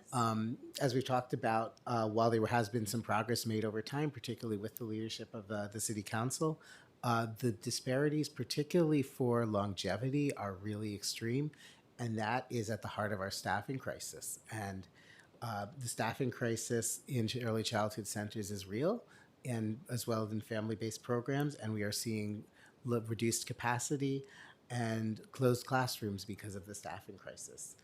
So the first and most important recommendation is to achieve salary parity now in this budget and at this time of this expansion. Salary parity, we believe, should include establishing a defined career ladder, setting a minimum wage for childcare workers, and working to address the existing disparities. I also have in our testimony, which will go into more detail, some of the recommendations of other key ways to support building a pipeline, including establishing a wage fund providing universal health care coverage for child care workers, expanding access to pension plans, providing housing support, creating career exposure and dual enrollment training programs, and launching a city-funded apprenticeship program. Similarly, we urge the city and state to work together to speed up the background check process, which I know you're going to have a hearing on next week, building out new credentialing models to diversify the workforce, and finding ways to ensure that you can actualize substitute teacher pools in New York City. Finally, in order to support the workforce, we do need to support the organizations that maintain early childhood education. And in order to achieve those recommendations, we urge the city to implement cost escalators in childcare contracts, ensure on-time payments, and hold providers harmless from enrollment-based penalties while NYCPS controls enrollment. Thank you so much for the opportunity to testify, and we look forward to the work together. It's an extensive testimony. Please make sure we have it digitally when you can. Thank you. Thank you so much for testifying. Chairs, thanks so much for making this time. I'm Greg Morris, CEO of the New York City Employment and Training Coalition. Sitting next to a Greg is always a value to me. And it just so happens that today, the New York City Employment and Training Coalition and the Daycare Council put out a statement championing this particular hearing because of the value of this particular workforce. To take a quick step back, I simply want to say that the early childhood workforce conversation should really be understood within the context of our labor market and economic development strategies in this city right now. Across sectors, and you could have the same conversation when we talk about healthcare, infrastructure, public service, we're seeing consistent patterns: vacancies, fragmented training system, and underutilized talent. This is why NYCETC has consistently advanced the position that workforce development constitutes core economic infrastructure. If it is the mechanism through which public investments translate into employment, wages, mobility outcomes, it's also central to an affordability agenda. Without access to stable, well-compensated employment, cost of living interventions alone are insufficient. The question is whether or not we want to make the commitment as a city right now to this institutional alignment. And at this point, I simply want to say to this council, because I submitted my testimony separately, you have talked more about workforce development since January than I have heard at any point in time in my career in New York City. That is literally thrilling, and that is the beginning step towards ensuring that we are creating pathways for the early childhood education set, for healthcare workers, for our educators, for public service, et cetera, throughout the course of the city. The last note to make is this, and you know this well, so I'm not telling you anything you don't know. Unless we modernize the administration systems that ensure that contract payments are made, you are just continually putting the people we represent, the providers we represent, at a disadvantage. Last note to make as time goes is that summer youth employment remains the one investment this city makes in workforce development consistently year after year. There is your pathway to your future workforce. Thank you, Greg. Thank you. Good afternoon. My name is Anjali Desai. I'm the CEO of Friends of Crown Heights. We currently have both center-based programs and a family childcare network. With having the visibility of both programs, it shows some of the disparities that we have within the city, from family childcare providers not being paid adequately to staffing pattern issues, not only in our CBOs, but also within the family childcare programs. With that, CUNY and SUNY are doing phenomenal work on the ground. We need to do better. Looking at when we have student teachers, the student teachers, for them to go into the DOE, all it requires is a fingerprinting process. That is done over a week or two. For our CBO process, it requires individuals have to have an SCR clearance. We have to get the fingerprinting clearance. We have to get the medical clearance. We have to get additional clearances that take up, as someone mentioned, 3 to 6 months. If we're looking to build a pipeline, that pipeline has to be a process where both the DOE and the DOHMH, because we are beholden to both entities, can speak together and decide what is best. Because we have individuals who are expressing interest in wanting to work in CBOs, but CUNY and SUNY are not promoting those CBOs, because when they have the job fairs, guess who's there? That's right, The DOE. DOE. So individuals that are going into early childhood education are only being they're shown this vision of the Department of Education as an early childhood provider to families and forgetting the sector that provides 50 to 60% of the 3K and the pre-K classrooms are in community-based organizations. With that, we have to figure out a system that works best because as we're looking to expand with 2K, we've had the experience of the DOE taking over pre-K 15 years ago, 20 years ago. We've lost students. We've had also the 3K. When the DOE have the classrooms, they may have 1 3-year-old classroom in a building and 2 pre-K classrooms. We're the one that's housing 60 to 70% of the 3K and pre-K students, and we just have to do better. Thank you, Anjali. Thank you. Good afternoon, Chair Gutierrez and members of the subcommittee. My name is Stamo Carol Lazaridis, and I'm the first Vice President of the Council of School Supervisors and Administrators, representing nearly 18,000 in-service and retired school-based leaders across New York City, including early childhood directors in both DOE buildings and CBO-based centers. I'm here today on behalf of our President, Henry Rubio, and our CSA leadership team. We appreciate the Council's continued focus on early childhood education and on the workforce and development. We believe that workforce development in this sector is not just a pipeline issue, it is fundamentally a stability issue. Right now, the system is working to recruit new educators while struggling to retain the ones it already has. According to the Daycare Council's workforce report produced a few months ago, New York City would need approximately 30,000 additional workers to support a truly universal birth to 5 system. And even today, the system needs about 5,000 new educators each year just to replace those who leave. It is not simply a recruitment challenge. It reflects a system that cannot consistently hold on to its workforce. Families experience this instability directly when a child's teacher leaves mid-year, when classrooms are reshuffled, when trusted relationships are disrupted. For young children, those relationships are the foundation of learning, trust, and emotional development. If we focus only on expanding the pipeline, we risk a cycle where new educators enter a field only to replace those who leave. A workforce pipeline can only function effectively if the system it feeds into is stable. From our perspective, that stability is shaped by 3 core conditions: compensation, funding stability, and payment reliability. When there is a lack of pay parity between CBO-based educators and their DOE counterparts, to your point, educators and leaders cannot sustain long-term careers in the field. When funding fluctuates with enrollment, programs are forced to make staffing decisions based on uncertainty rather than need. And when reimbursement processes are delayed, providers face real challenges in meeting payroll and maintaining staffing levels. We also want to emphasize the critical role of program leadership. Early childhood directors are Samos, can you please responsible wrap up? not only for Thank you. operations, but for recruiting, supporting, and retaining staff. In high turnover environment, they are the primary source of stability for both educators and families. Thank you. Strengthening leadership capacity must be part of any serious Thank you. workforce strategy. Thank you. Thank you, of course. I have some questions, and Chair Joseph as well. So, Chair?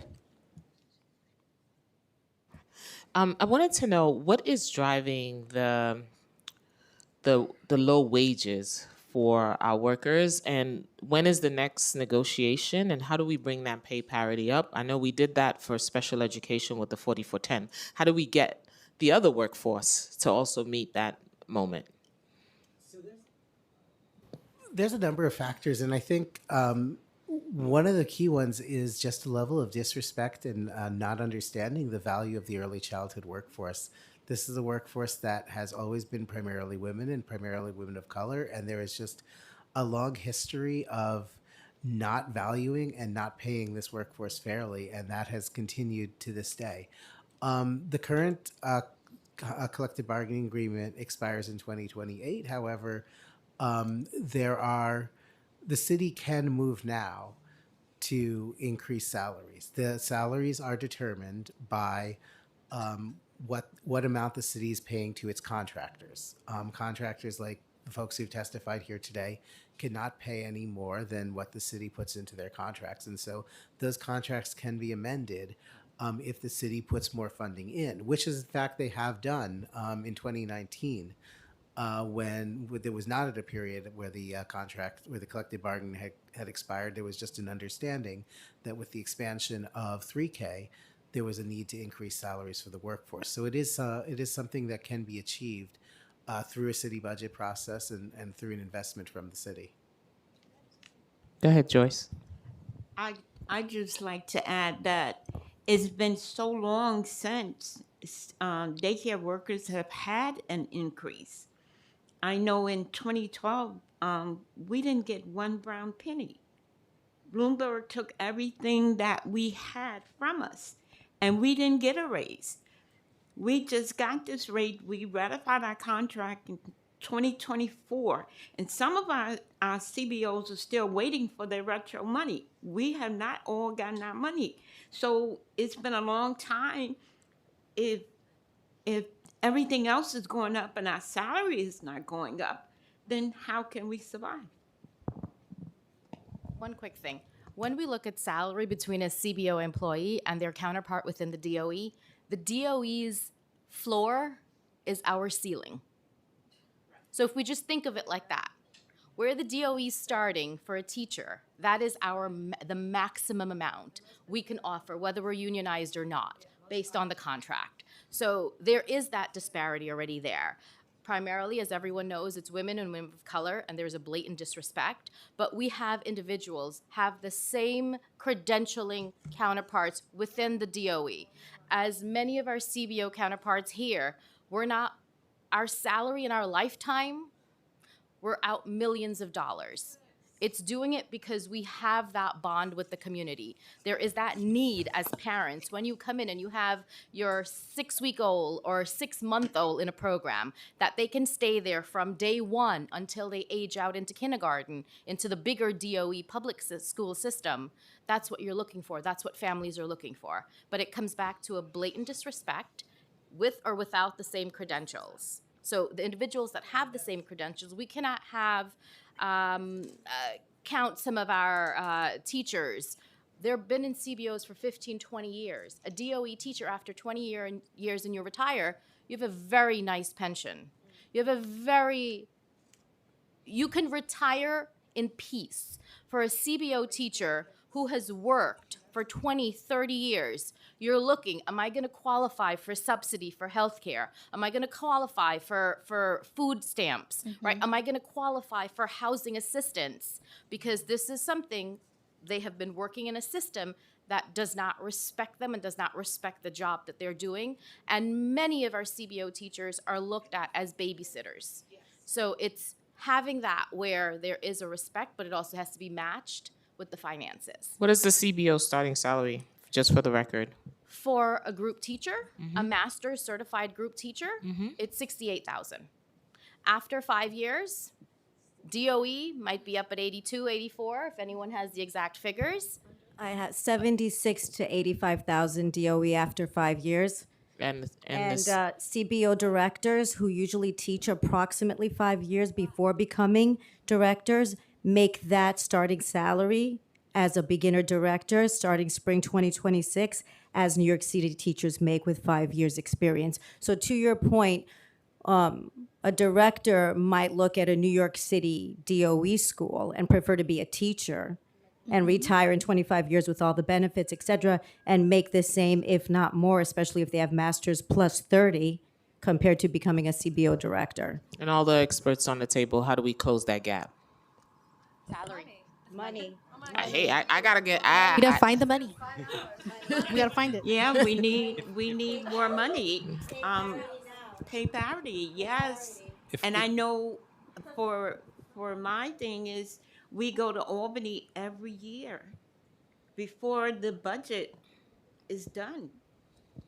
money is put into early childhood, but it doesn't trickle down to the CBOs. Yep. It goes to DOE mainly. It doesn't come to us.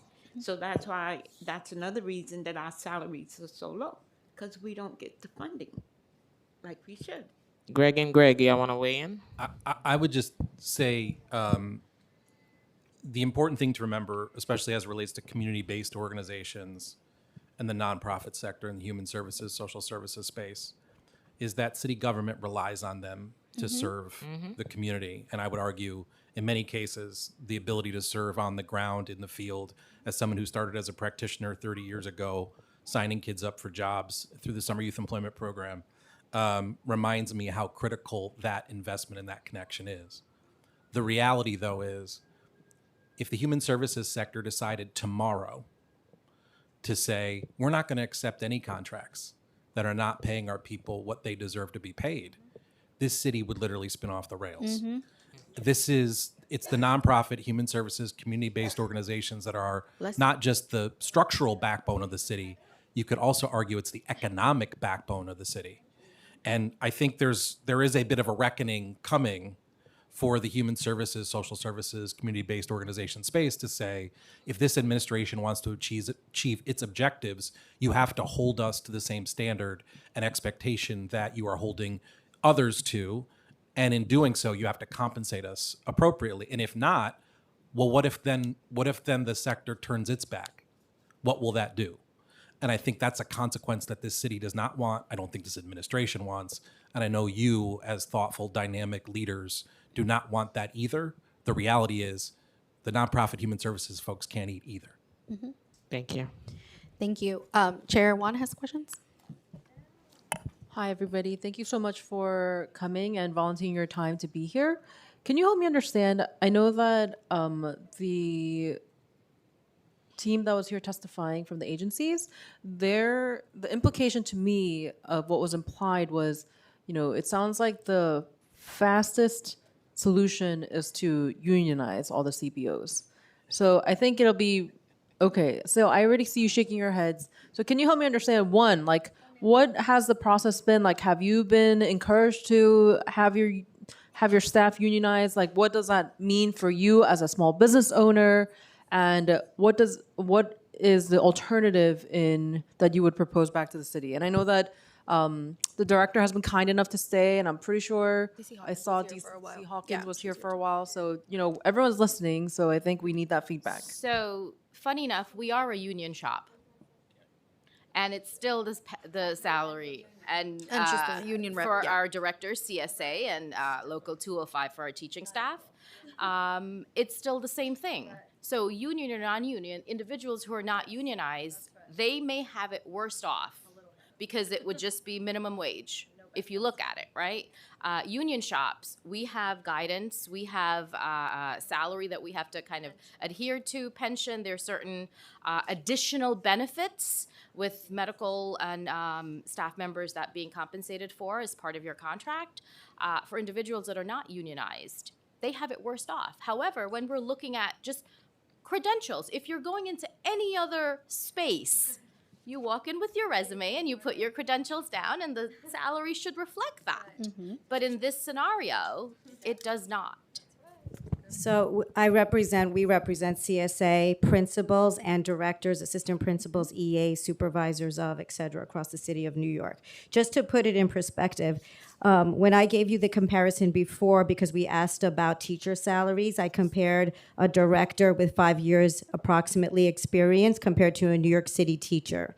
But the director is not a teacher. The director is a principal, basically. That's a principal role. They supervise the building, all the teachers, all the assistants. They make sure that all the children are not only safe, but they're learning. They are, in essence, doing the work of a principal. And the pay parity is an issue. The discrepancy is huge. And I'm just going to give you a scenario. A New York City principal begins at $174,500 approximately, compared to $84,500 CBO director. There's a huge disparity. And we have fairly new contracts with our DOE administrators, and we just ratified this contract last year, approximately a year ago. Before that, they didn't have a contract for 20 years. They were working under, since 2020, for 5 years, they were working under their old contract. And as stated before, they're all getting their ratification. They got their ratification monies. They got their retroactive pay. They just got their retroactive pay this February, most, if not all of our members by now. It is taking long. The pay parity is real. We've taken steps to get there sooner than later, but we're not close enough. And as we see every day, the cost of living is just getting higher and higher in the city of New York.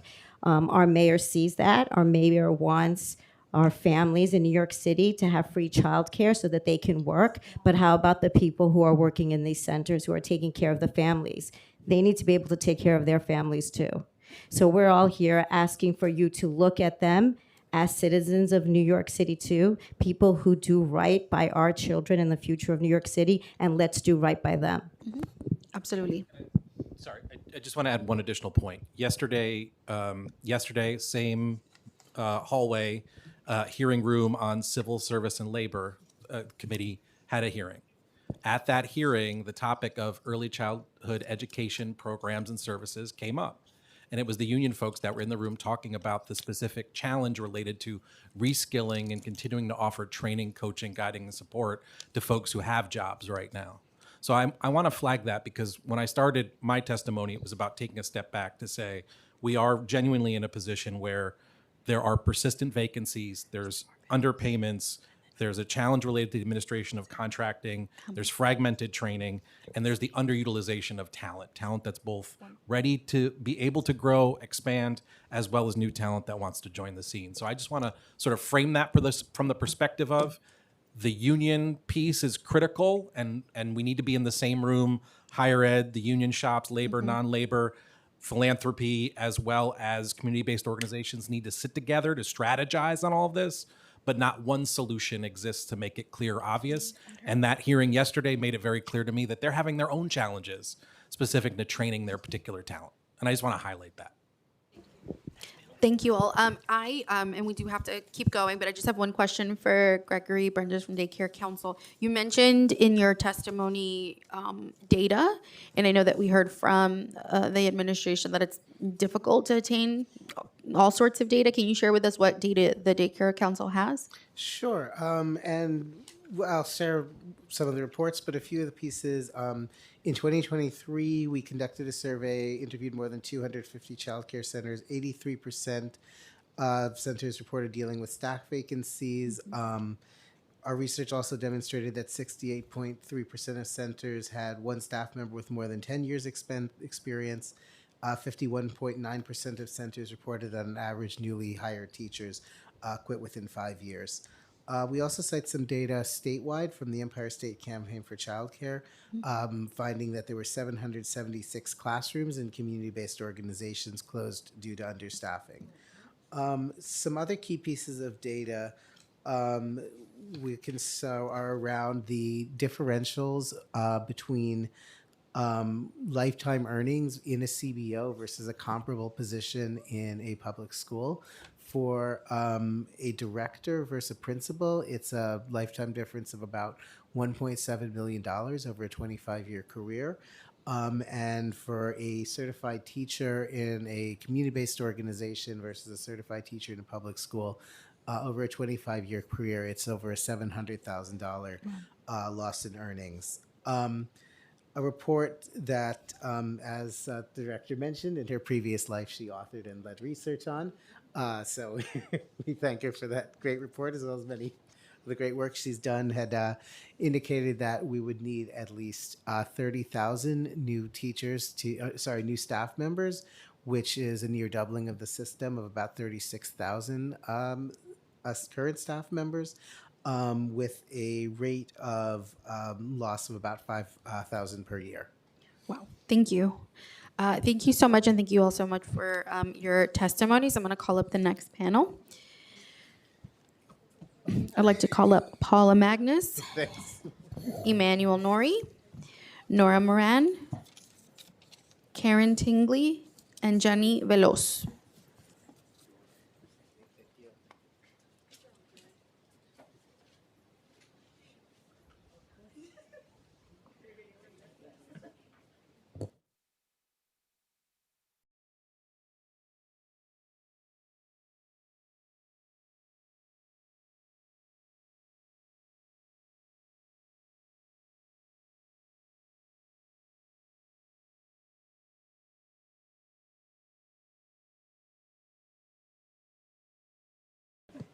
All right.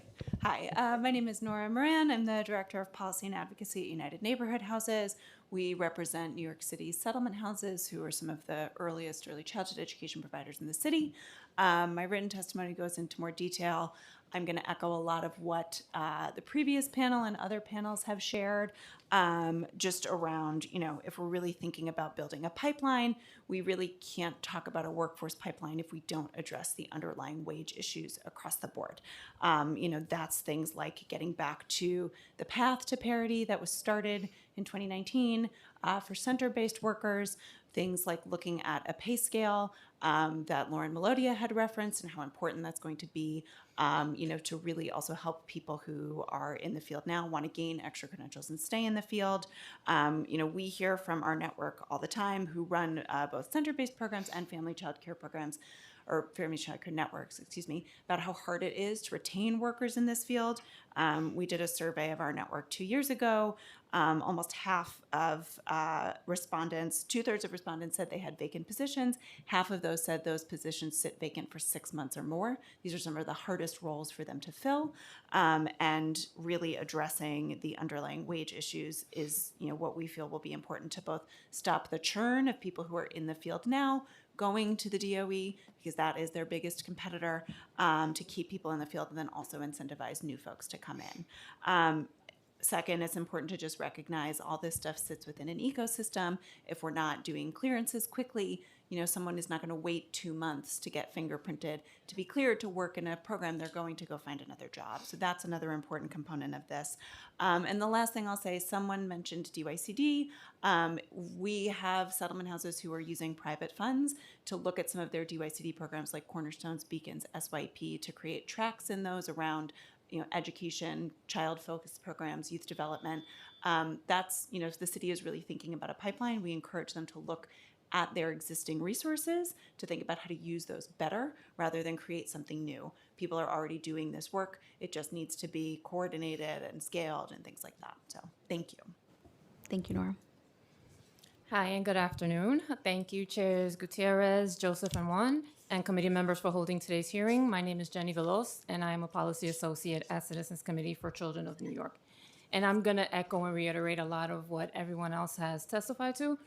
One of the greatest threats facing the sustainability of New York City's ECE system is longstanding inequities in compensation for the childcare workforce. Teachers, staff, directors, and providers in both center and home-based programs are the backbone of the ECE system, majority of whom are women and women of color, and who on average earn about less than other workforces in New York City. And also reiterating what Lauren Melodia says, that family child care providers can earn as less as $6 to $7 an hour after all of their expenses are paid. Now, this results in high turnover and staff shortages as providers seek higher paying jobs in the public school system. The inability to retain staff, many providers are forced to close classrooms and in some instances, their businesses. These closures leave families without a vital infrastructure in their communities. Families may have to travel farther and pay more for care, rely on families, friends, or other alternative care options, and some may be forced to reduce their work hours or quit their jobs, creating more economic instability for families. We urge city leaders to take a number of actions to address workforce challenges and ensure the stability of families in the ECE system. First, the city must bring salaries and benefits in contracted ECE programs to parity with their counterparts in the public school systems, including by instituting longevity differentials for ECE workforce in line with comparable roles in public schools. Salaries and benefits must also reflect the true cost of care across the system. This includes salaries and compensation for family care providers who are integral to the 2K expansion. We also urge city leaders to address the particular challenges of providers serving children with disabilities and immigrant communities. Really quick, last sentence. The city must focus not only on adequate compensation for these providers, but on helping support the push-in of services and resources such as professional development, educational materials, and language access services. We are grateful for your recognition of the urgency of addressing challenges within the ECE workforce and pipeline to help ensure we have a strong ECE system able to serve all children and families in the city. Thank you. Thank you, Jenny. Manuel? Thank you for the opportunity to address this topic and for the advocacy which led to the creation of this much-needed subcommittee. My name is Emmanuel Novi, and I'm the Chief of Strategic Initiatives at Literacy and Community, often known as LINC. In my role, I oversee and coordinate the City Council's only early literacy initiative, Cities First Readers. At 17 partners strong, each delivering early literacy programming through a variety of different ways, we work in public spaces such as parks, libraries, night justice centers. We are in home clinics, we are in pediatric offices, and we work directly with families right in their home. Cities First Readers partners are thrilled that this council now has a subcommittee which can exert oversight and focus on this important issue, early childhood education. We know that a child's brain develops most rapidly from birth through 5, and we know learning to read does not begin on the first day of school. It begins on the very first day they are born. We also know that the prenatal environment greatly affects their capacity to learn. With the current expansion of childcare programs and the consequent expansion of staffing for those programs, it is essential that the care force serving our youngest be trained to implement the strategies that will support children's pathways to school readiness. This training must include not only the pre-reading stimulation that prepares children for formal literacy instruction, but the equally critically nurturing socialization for children, the social emotional security that allows them to thrive in school. While this hearing and this momentum of the moment are around childcare and the care force, we should not overlook the opportunities to embed knowledge and practices about early literacy in every system, especially our pediatric public health systems. We at LINC and our partners at Cities First Readers are excited about the possibilities the subcommittee presents, and we look forward to supporting your mission and collaborating with you to benefit New York City's youngest readers as they begin their journey on education. Thank you.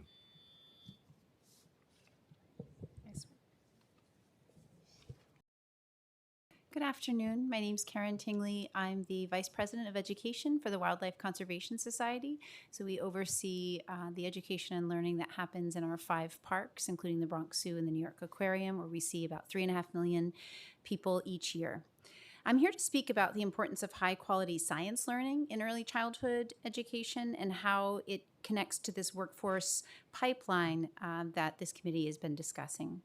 For the past 3 years, we have led a program called STEM Starters, which is a partnership between New York City Public Schools, community-based childcare center, home-based childcare centers, and our zoos to bring science learning into bilingual pre-K classrooms. And what makes this work powerful is not just the experiences for the children, but the sustained investment in teachers and the school community. Through ongoing professional development, co-creation of curriculum, and classroom-ready science kits, we've made measurable impact. Using Teaching Strategies Gold, our evaluation shows gains in students' use of scientific tools, persistence in problem solving, and additionally, early language and literacy development. These are foundational skills that extend far beyond science. And that's the point I'm trying to make. Early exposure to science is not about content alone. It builds identity. When young children see themselves as curious, capable investigators in the world, it shapes their confidence and interests for years to come. And at the same time, WCS is one of the city's largest providers of youth workforce development in science and conservation. And through the longtime support of New York City Council and the Speaker, WCS has operated the STEM Career Lattice Program, a career pathways program that supports 1,900 young people in internships and career pathways where youth collectively earn about $5 million annually.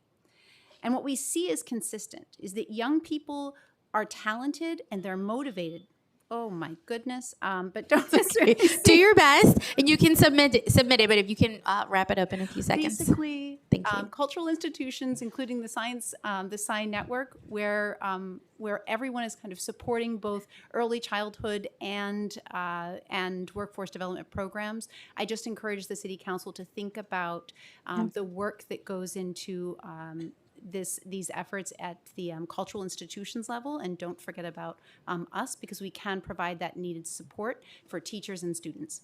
I love that. Thank you. Thank you. Good afternoon, Chairperson and the committee. My name is Paula Magnus. I'm the president of Northside Center for Child Development in Harlem. And I want to thank the city folks for staying, because I think it's so important that they stay to hear from the public some of the concerns, because it usually is a little bit opposite of what they sometimes present. So I do want to thank them for staying. And we've already heard how there's underpaid and all of that, so I won't go into detail. That's already, what I want to say is that I think, first of all, the city staff should have met with every current provider before moving forward. And I think that's extremely important. And you learn from those that's already been in the field doing the work. Then you'll hear about how the cost is a problem. I personally don't know how you're going to expand when there's already a financial problem. What you may find happening is those that's in the business of doing this will exit the business of doing this. And what will happen is a decrease in child care services. So I think if you don't address the financial piece of it all, the expansion is like a dream that cannot happen. And to not have met with every current provider before a movement was made is a bad mistake. So I just wanted to stress that the finances is what it's all about, and you cannot expand when you don't have the dollars. And we don't have the dollars to support those that is already doing the work, they will exit the field. That's really my comment. Thank you. Thank you. Thank you all so much for your testimony. We have one last in-person panel, and then we'll switch over to Zoom. Deborah Sue Lorenzen, come on up. Latoya Simon, Joanne Derwin, and Gail Buffalo.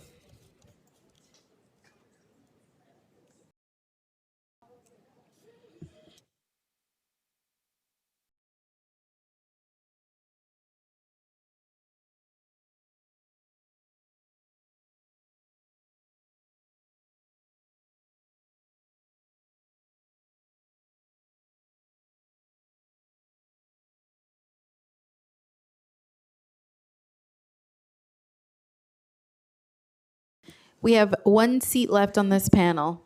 If anyone has not testified, no do-overs, only if you have not testified.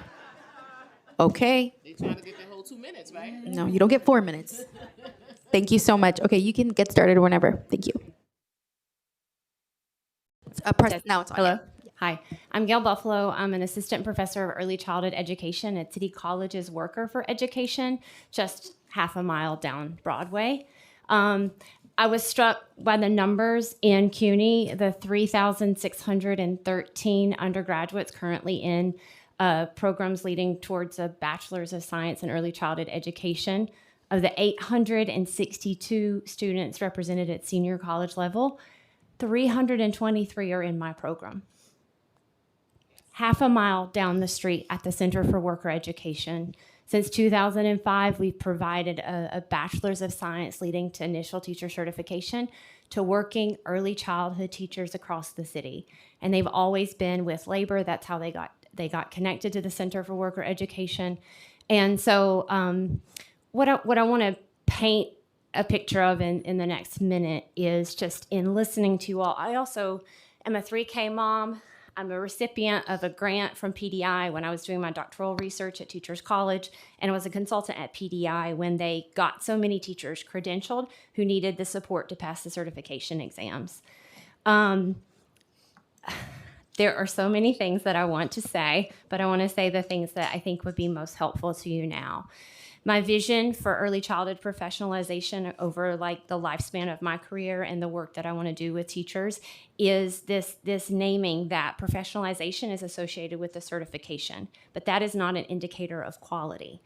And so when we think about Article 47, we really need to look at how quality is being named in Article 47 to give us a runway to Council Members Joseph's dream that not anybody is left behind.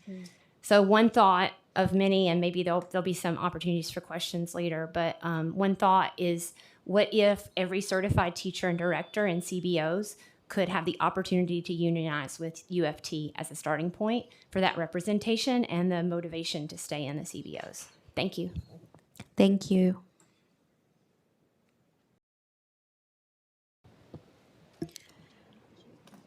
Good afternoon, Chair and members of the subcommittee. My name is LaToya Simon.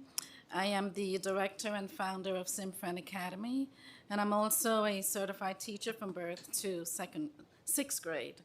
I'm here today to urge you to not overlook or devalue the work experience of the CBO staff. And we are also non-unionized. So the salaries that you've been hearing, our staff receive less than that. I'm kind of going to pivot to a different area, specifically on retention, because I feel as though you're working on creating this pipeline where we can recruit qualified staff, but we have to look at retention, right? We don't want to recruit all of these beautiful staff, qualified, educated staff members, for them to leave us within 5 years. And that is the current situation. I'm not sure if anyone touched upon this, but with the pathways that DOE currently have for teachers in the Teaching Fellows Program, I feel that is something that we can tap into to allow CBO staff members to become a part of it. It's something that's already existing. It's something that we can scale on because, believe it or not, the requirements are very similar to what CBOs have to go through, right? The only difference that I see, I actually created a side-by-side chart, and the only difference that I see is that actually CBOs provide longer training to their staff. DOE fast-tracks it. The other difference that I see is that, of course, the benefits are higher for DOE staff.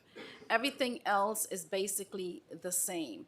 We're going through the same process. Our teachers are going on study plans. We have to take different college credits to, be able to obtain our certification. But it's one and the same, minor differences, that if we combine that, we will be less likely to lose our teachers to DOE. And one of the other things that we should do to retain the teachers at the CBOs is to include incentives, offer to pay for the tuition as it's being done with DOE, offer various incentives. Thank you. That would be all. Thank you. We have your chart. Thank you so much. You're welcome. Hi, my name is Joanne Derwin, and I'm the Executive Director of One World Project. One World Project is a pioneering nonprofit community center based in Brooklyn, offering innovative Spanish immersion educational programs for all ages. OWP started with 8 children in my living room back in 2012, and now serves over 370 households annually and employs 44 teachers from 13 countries. One of One World Project's core programs is our preschool, which serves 1 to 5-year-olds and includes UPK. To help recruit and train and retain qualified early childhood educators, we have developed a comprehensive in-house workforce development program that provides accessible career pathways for talented youth, aspiring teachers, and experienced educators to enhance their skills, gain experience, and grow within a supportive and inclusive community. And we received no funding from anyone to do this work, but we did it because we needed to. We think of our workforce development program as a river basin, where each program is a tributary flowing towards one shared purpose: nurturing exceptional early childhood educators we need and deserve. We are prepared to expand our workforce development program and recruit, train, and place more teachers, and have applied for a $120,000 grant in discretionary funding from City Council. We met with the Budget Office, and we'd love to meet with you. We've reached out lots just to your general emails. And I just want to share a little bit. We offer a CIT program for youth between 14 and 17 as an entry point. We then move to an assistant trainer program, and then we move on to a lead teacher program. I know I'm out of time, but we put together this, I think it's beautiful, personally, information about all the different programs, how they are connected, and we'd really love to talk to you more about the work we're doing.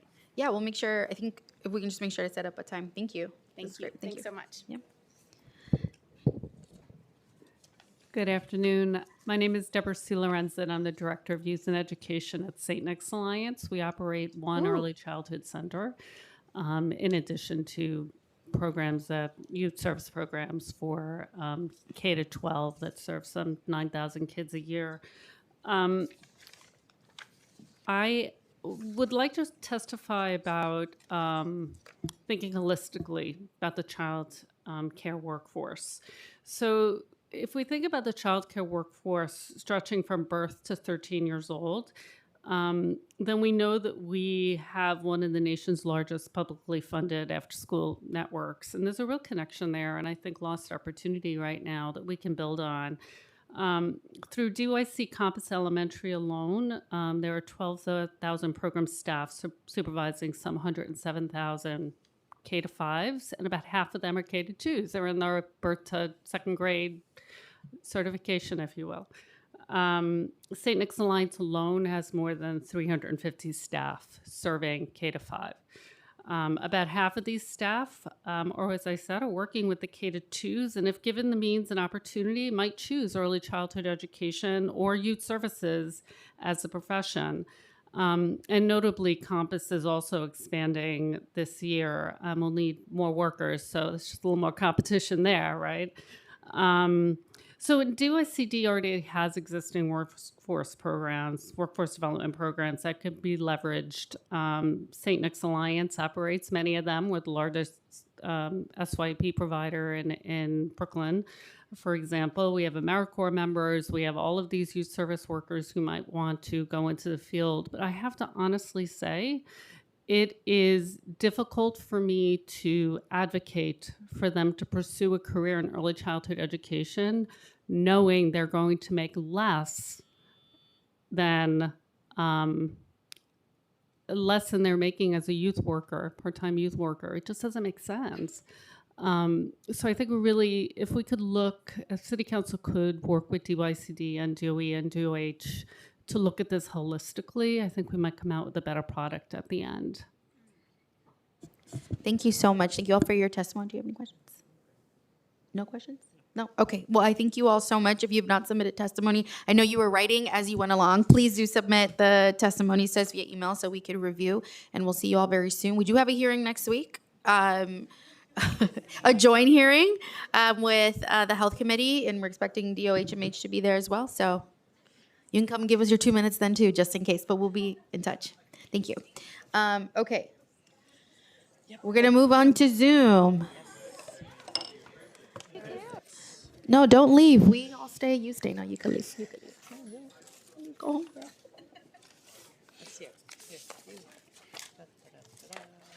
Oh, that's right. I have a whole thing to say. No, you're right. No, you're right. We just switched it. Yeah. Oh, and yes. Do we have to read their names? I know. I'm so pumped. Rebecca Schneider. Yes. Okay. We're going to start with Rebecca Schneider Kaplan on Zoom. Hello. Can you hear me? Yes, we can, Rebecca. I'm so sorry. Sorry, I apologize. Thank you so much for allowing me to speak today. My name is Rebecca Schneider Kaplan, also known as Miss Becky, and I'm a proud UPK4 teacher at Stepping Stones Preschool in Staten Island, New York.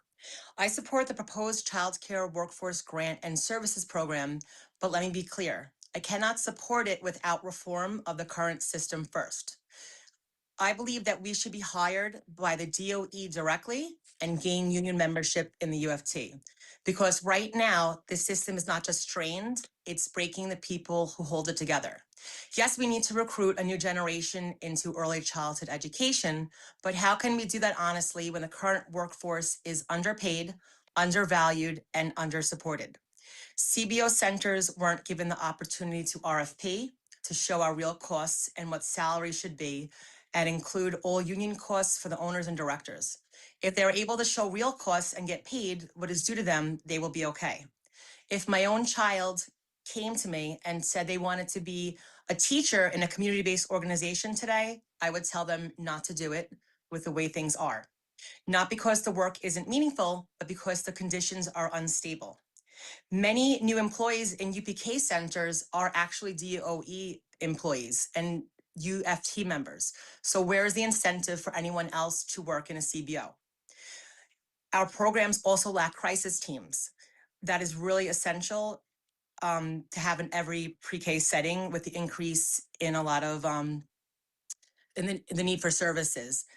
I'm not embarrassed to say I feel frustrated. I'm already doing this work and I do not feel respected or valued for it. I cannot afford my student loans. I paid hundreds of dollars for childcare and I'm doing the job of an educator, but I am not treated like a DOE employee. So I ask, how do we justify investing in a future workforce while neglecting the one that exists today? Support this legislation, but pair it with real immediate reform, because without that, Time has this is expired. not a solution. It's a replacement plan. Thank you. Thank you, Rebecca. And please, it's good to see you. Please submit your testimony so that we have everything. Thank you. Next, I want to call on Shanita Bowen. You may begin. Good afternoon, Joint Committee Chairs and members of the City Council. My name is Shanita Bowen. I'm former family child care educator of 16 years in the Bronx. I'm Chief Operating Officer for ECE on the Move, a grassroots organization representing nearly 800 family child care educators and the parents that they serve. And I'm also co-chair of the steering committee for Empire State Campaign for Childcare. I want to be clear, if we're serious about building a workforce pipeline, we must start with the workforce we already have. Before you recruit new educators, you must stabilize, invest in, and preserve the existing family childcare workforce, especially the owner-operators who are the foundation of the system. Right now, the conditions are pushing people out, not bringing them in. We already know the barriers: low wages that don't reflect the true cost of care, burnout from 10 hours a day with no structural support, lack of benefits, no retirement, no safety net, competition from better paying sectors, including the DOE roles, and layered on top of that, a market rate system that does not work for providers serving the subsidy families. These rates stemming from a statewide survey keeps our rates artificially low by tying them to what families can pay instead of what care truly costs. In subsidy dependent communities, that guarantees that providers will be underpaid. Also, a waiting list, thousands of children, creating instability and fear for providers who rely on the enrollment, and policies that look good on paper but are not accessible in practice, like the 15% differential for extended hours. Where is it at? So let me say this plainly: you cannot build a new workforce on a broken foundation. If educators can't afford to pay themselves, if they can't afford their staff, they can't afford support, to access support, if they Thank see you for your testimony. Time has expired. You have 10 more seconds. Okay, they will leave, and they are leaving, and we need a cost of care model immediately, one that reflects our expenses and eliminate the waiting list, please, so we can fill our slots. Thank you so much. Yeah, thank you.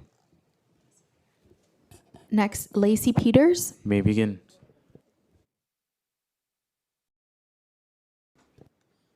Hi, and please excuse me being literally on the ground, but I'm Lacey Peters, and this is Cyrus. He's my 10-month-old son. I'm on faculty at Hunter College, part of the City University system, obviously. And I just wanted to be here today to listen in mostly. I work with graduate and undergraduate students, so I was curious to know about the workforce pipeline issues.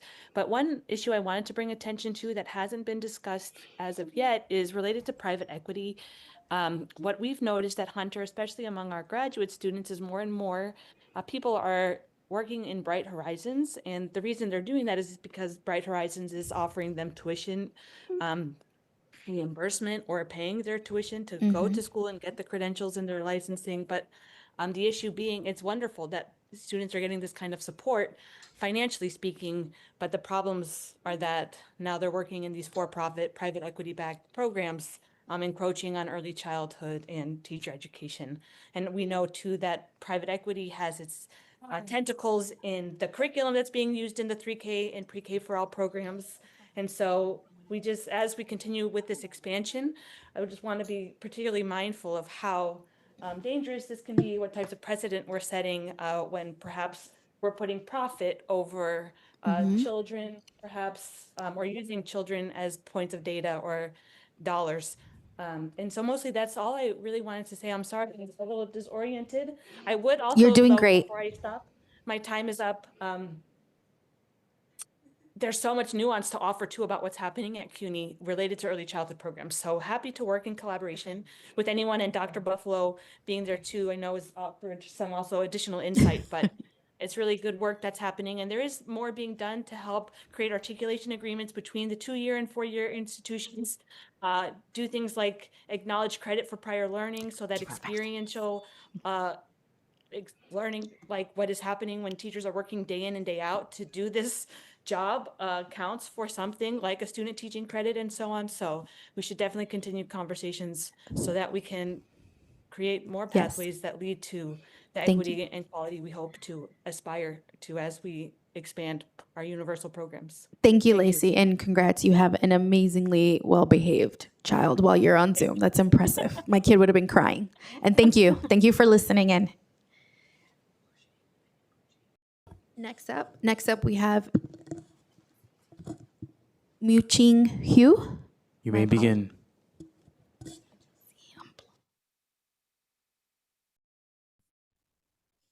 Can you, I'm not sure if you can you hear me? Yes. Great. Hold on. So hi everybody, I'm Mu-Ching. Thank you for holding, like a webinar like this. I'm the education director at Bing and Sprout. This is a Montessori school. Bing and Sprout is a Montessori program in Woodside, serving children from 6 months to 5 years old, so pre-K.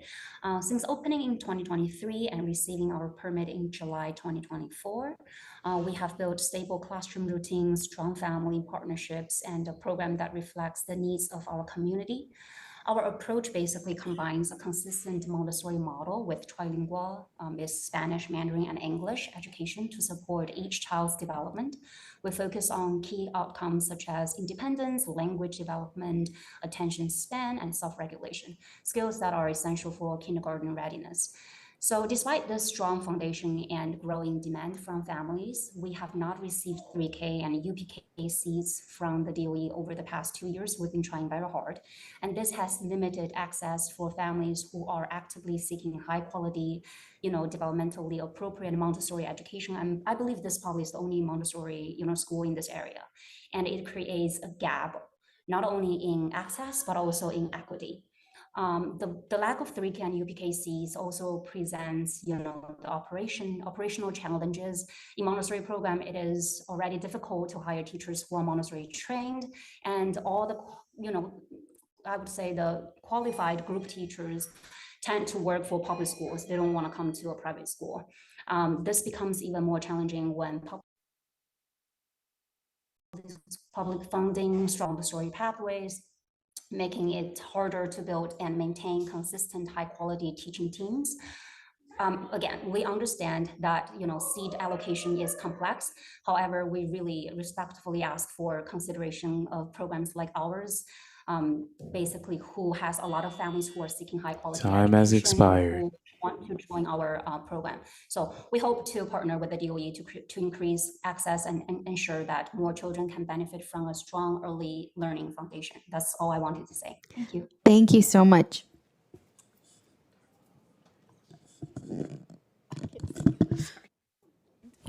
Next, we have Tarmo Kirisime. You may begin. Very good on the pronunciation. Thank you. Good I'm so afternoon, glad. Chair Juan, Chair Gutierrez, and members of the committee. My name is Tarmo Kirsame, and I'm testifying on behalf of the Consortium for Worker Education, CWE, where I serve as the Director of Child Care Initiatives. We serve as the workforce development arm of the New York City Central Labor Council, providing training, education, and child care services to 33 unions and their affiliated locals each year. CWE supports our child care system in two crucial ways: assisting families in accessing affordable care and training child care workers. Through our facilitated enrollment and scholarship programs, we connect working families to vouchers and subsidized care. Additionally, we fund training for unionized child care workers, and through the We Rise Nanny training program, educate at-home providers. We know that building a truly universal childcare system will require a major upscaling of the workforce. A persistent gap we work with to address is care for parents who work non-traditional hours, episodic workers, and families with children who have special needs. The administration's expansion of 2K hours from 8 a.m. to 6 p.m. is a meaningful step. However, New York City is a 24-hour city with a 24-hour workforce. Parents who work in healthcare, transportation, and hospitality can face real challenges outside that window. For the thousands on the voucher wait list, the options are often informal arrangements, job-threatening compromises, or expenses that stretch family budgets to the breaking point. One of the most direct ways to support this population is by investing in training for legally exempt providers and helping them obtain licensure so they can serve more children. These providers typically Time operate has in expired. home-based settings, which are often the best fit for workers with non-traditional schedules or children with special needs. We are Thank you. encouraged by the legislation that's being introduced to educate childcare workers and build capacity. As these initiatives roll out, CWE stands ready to partner with the council on further training initiatives. Thank you. Thank you so much.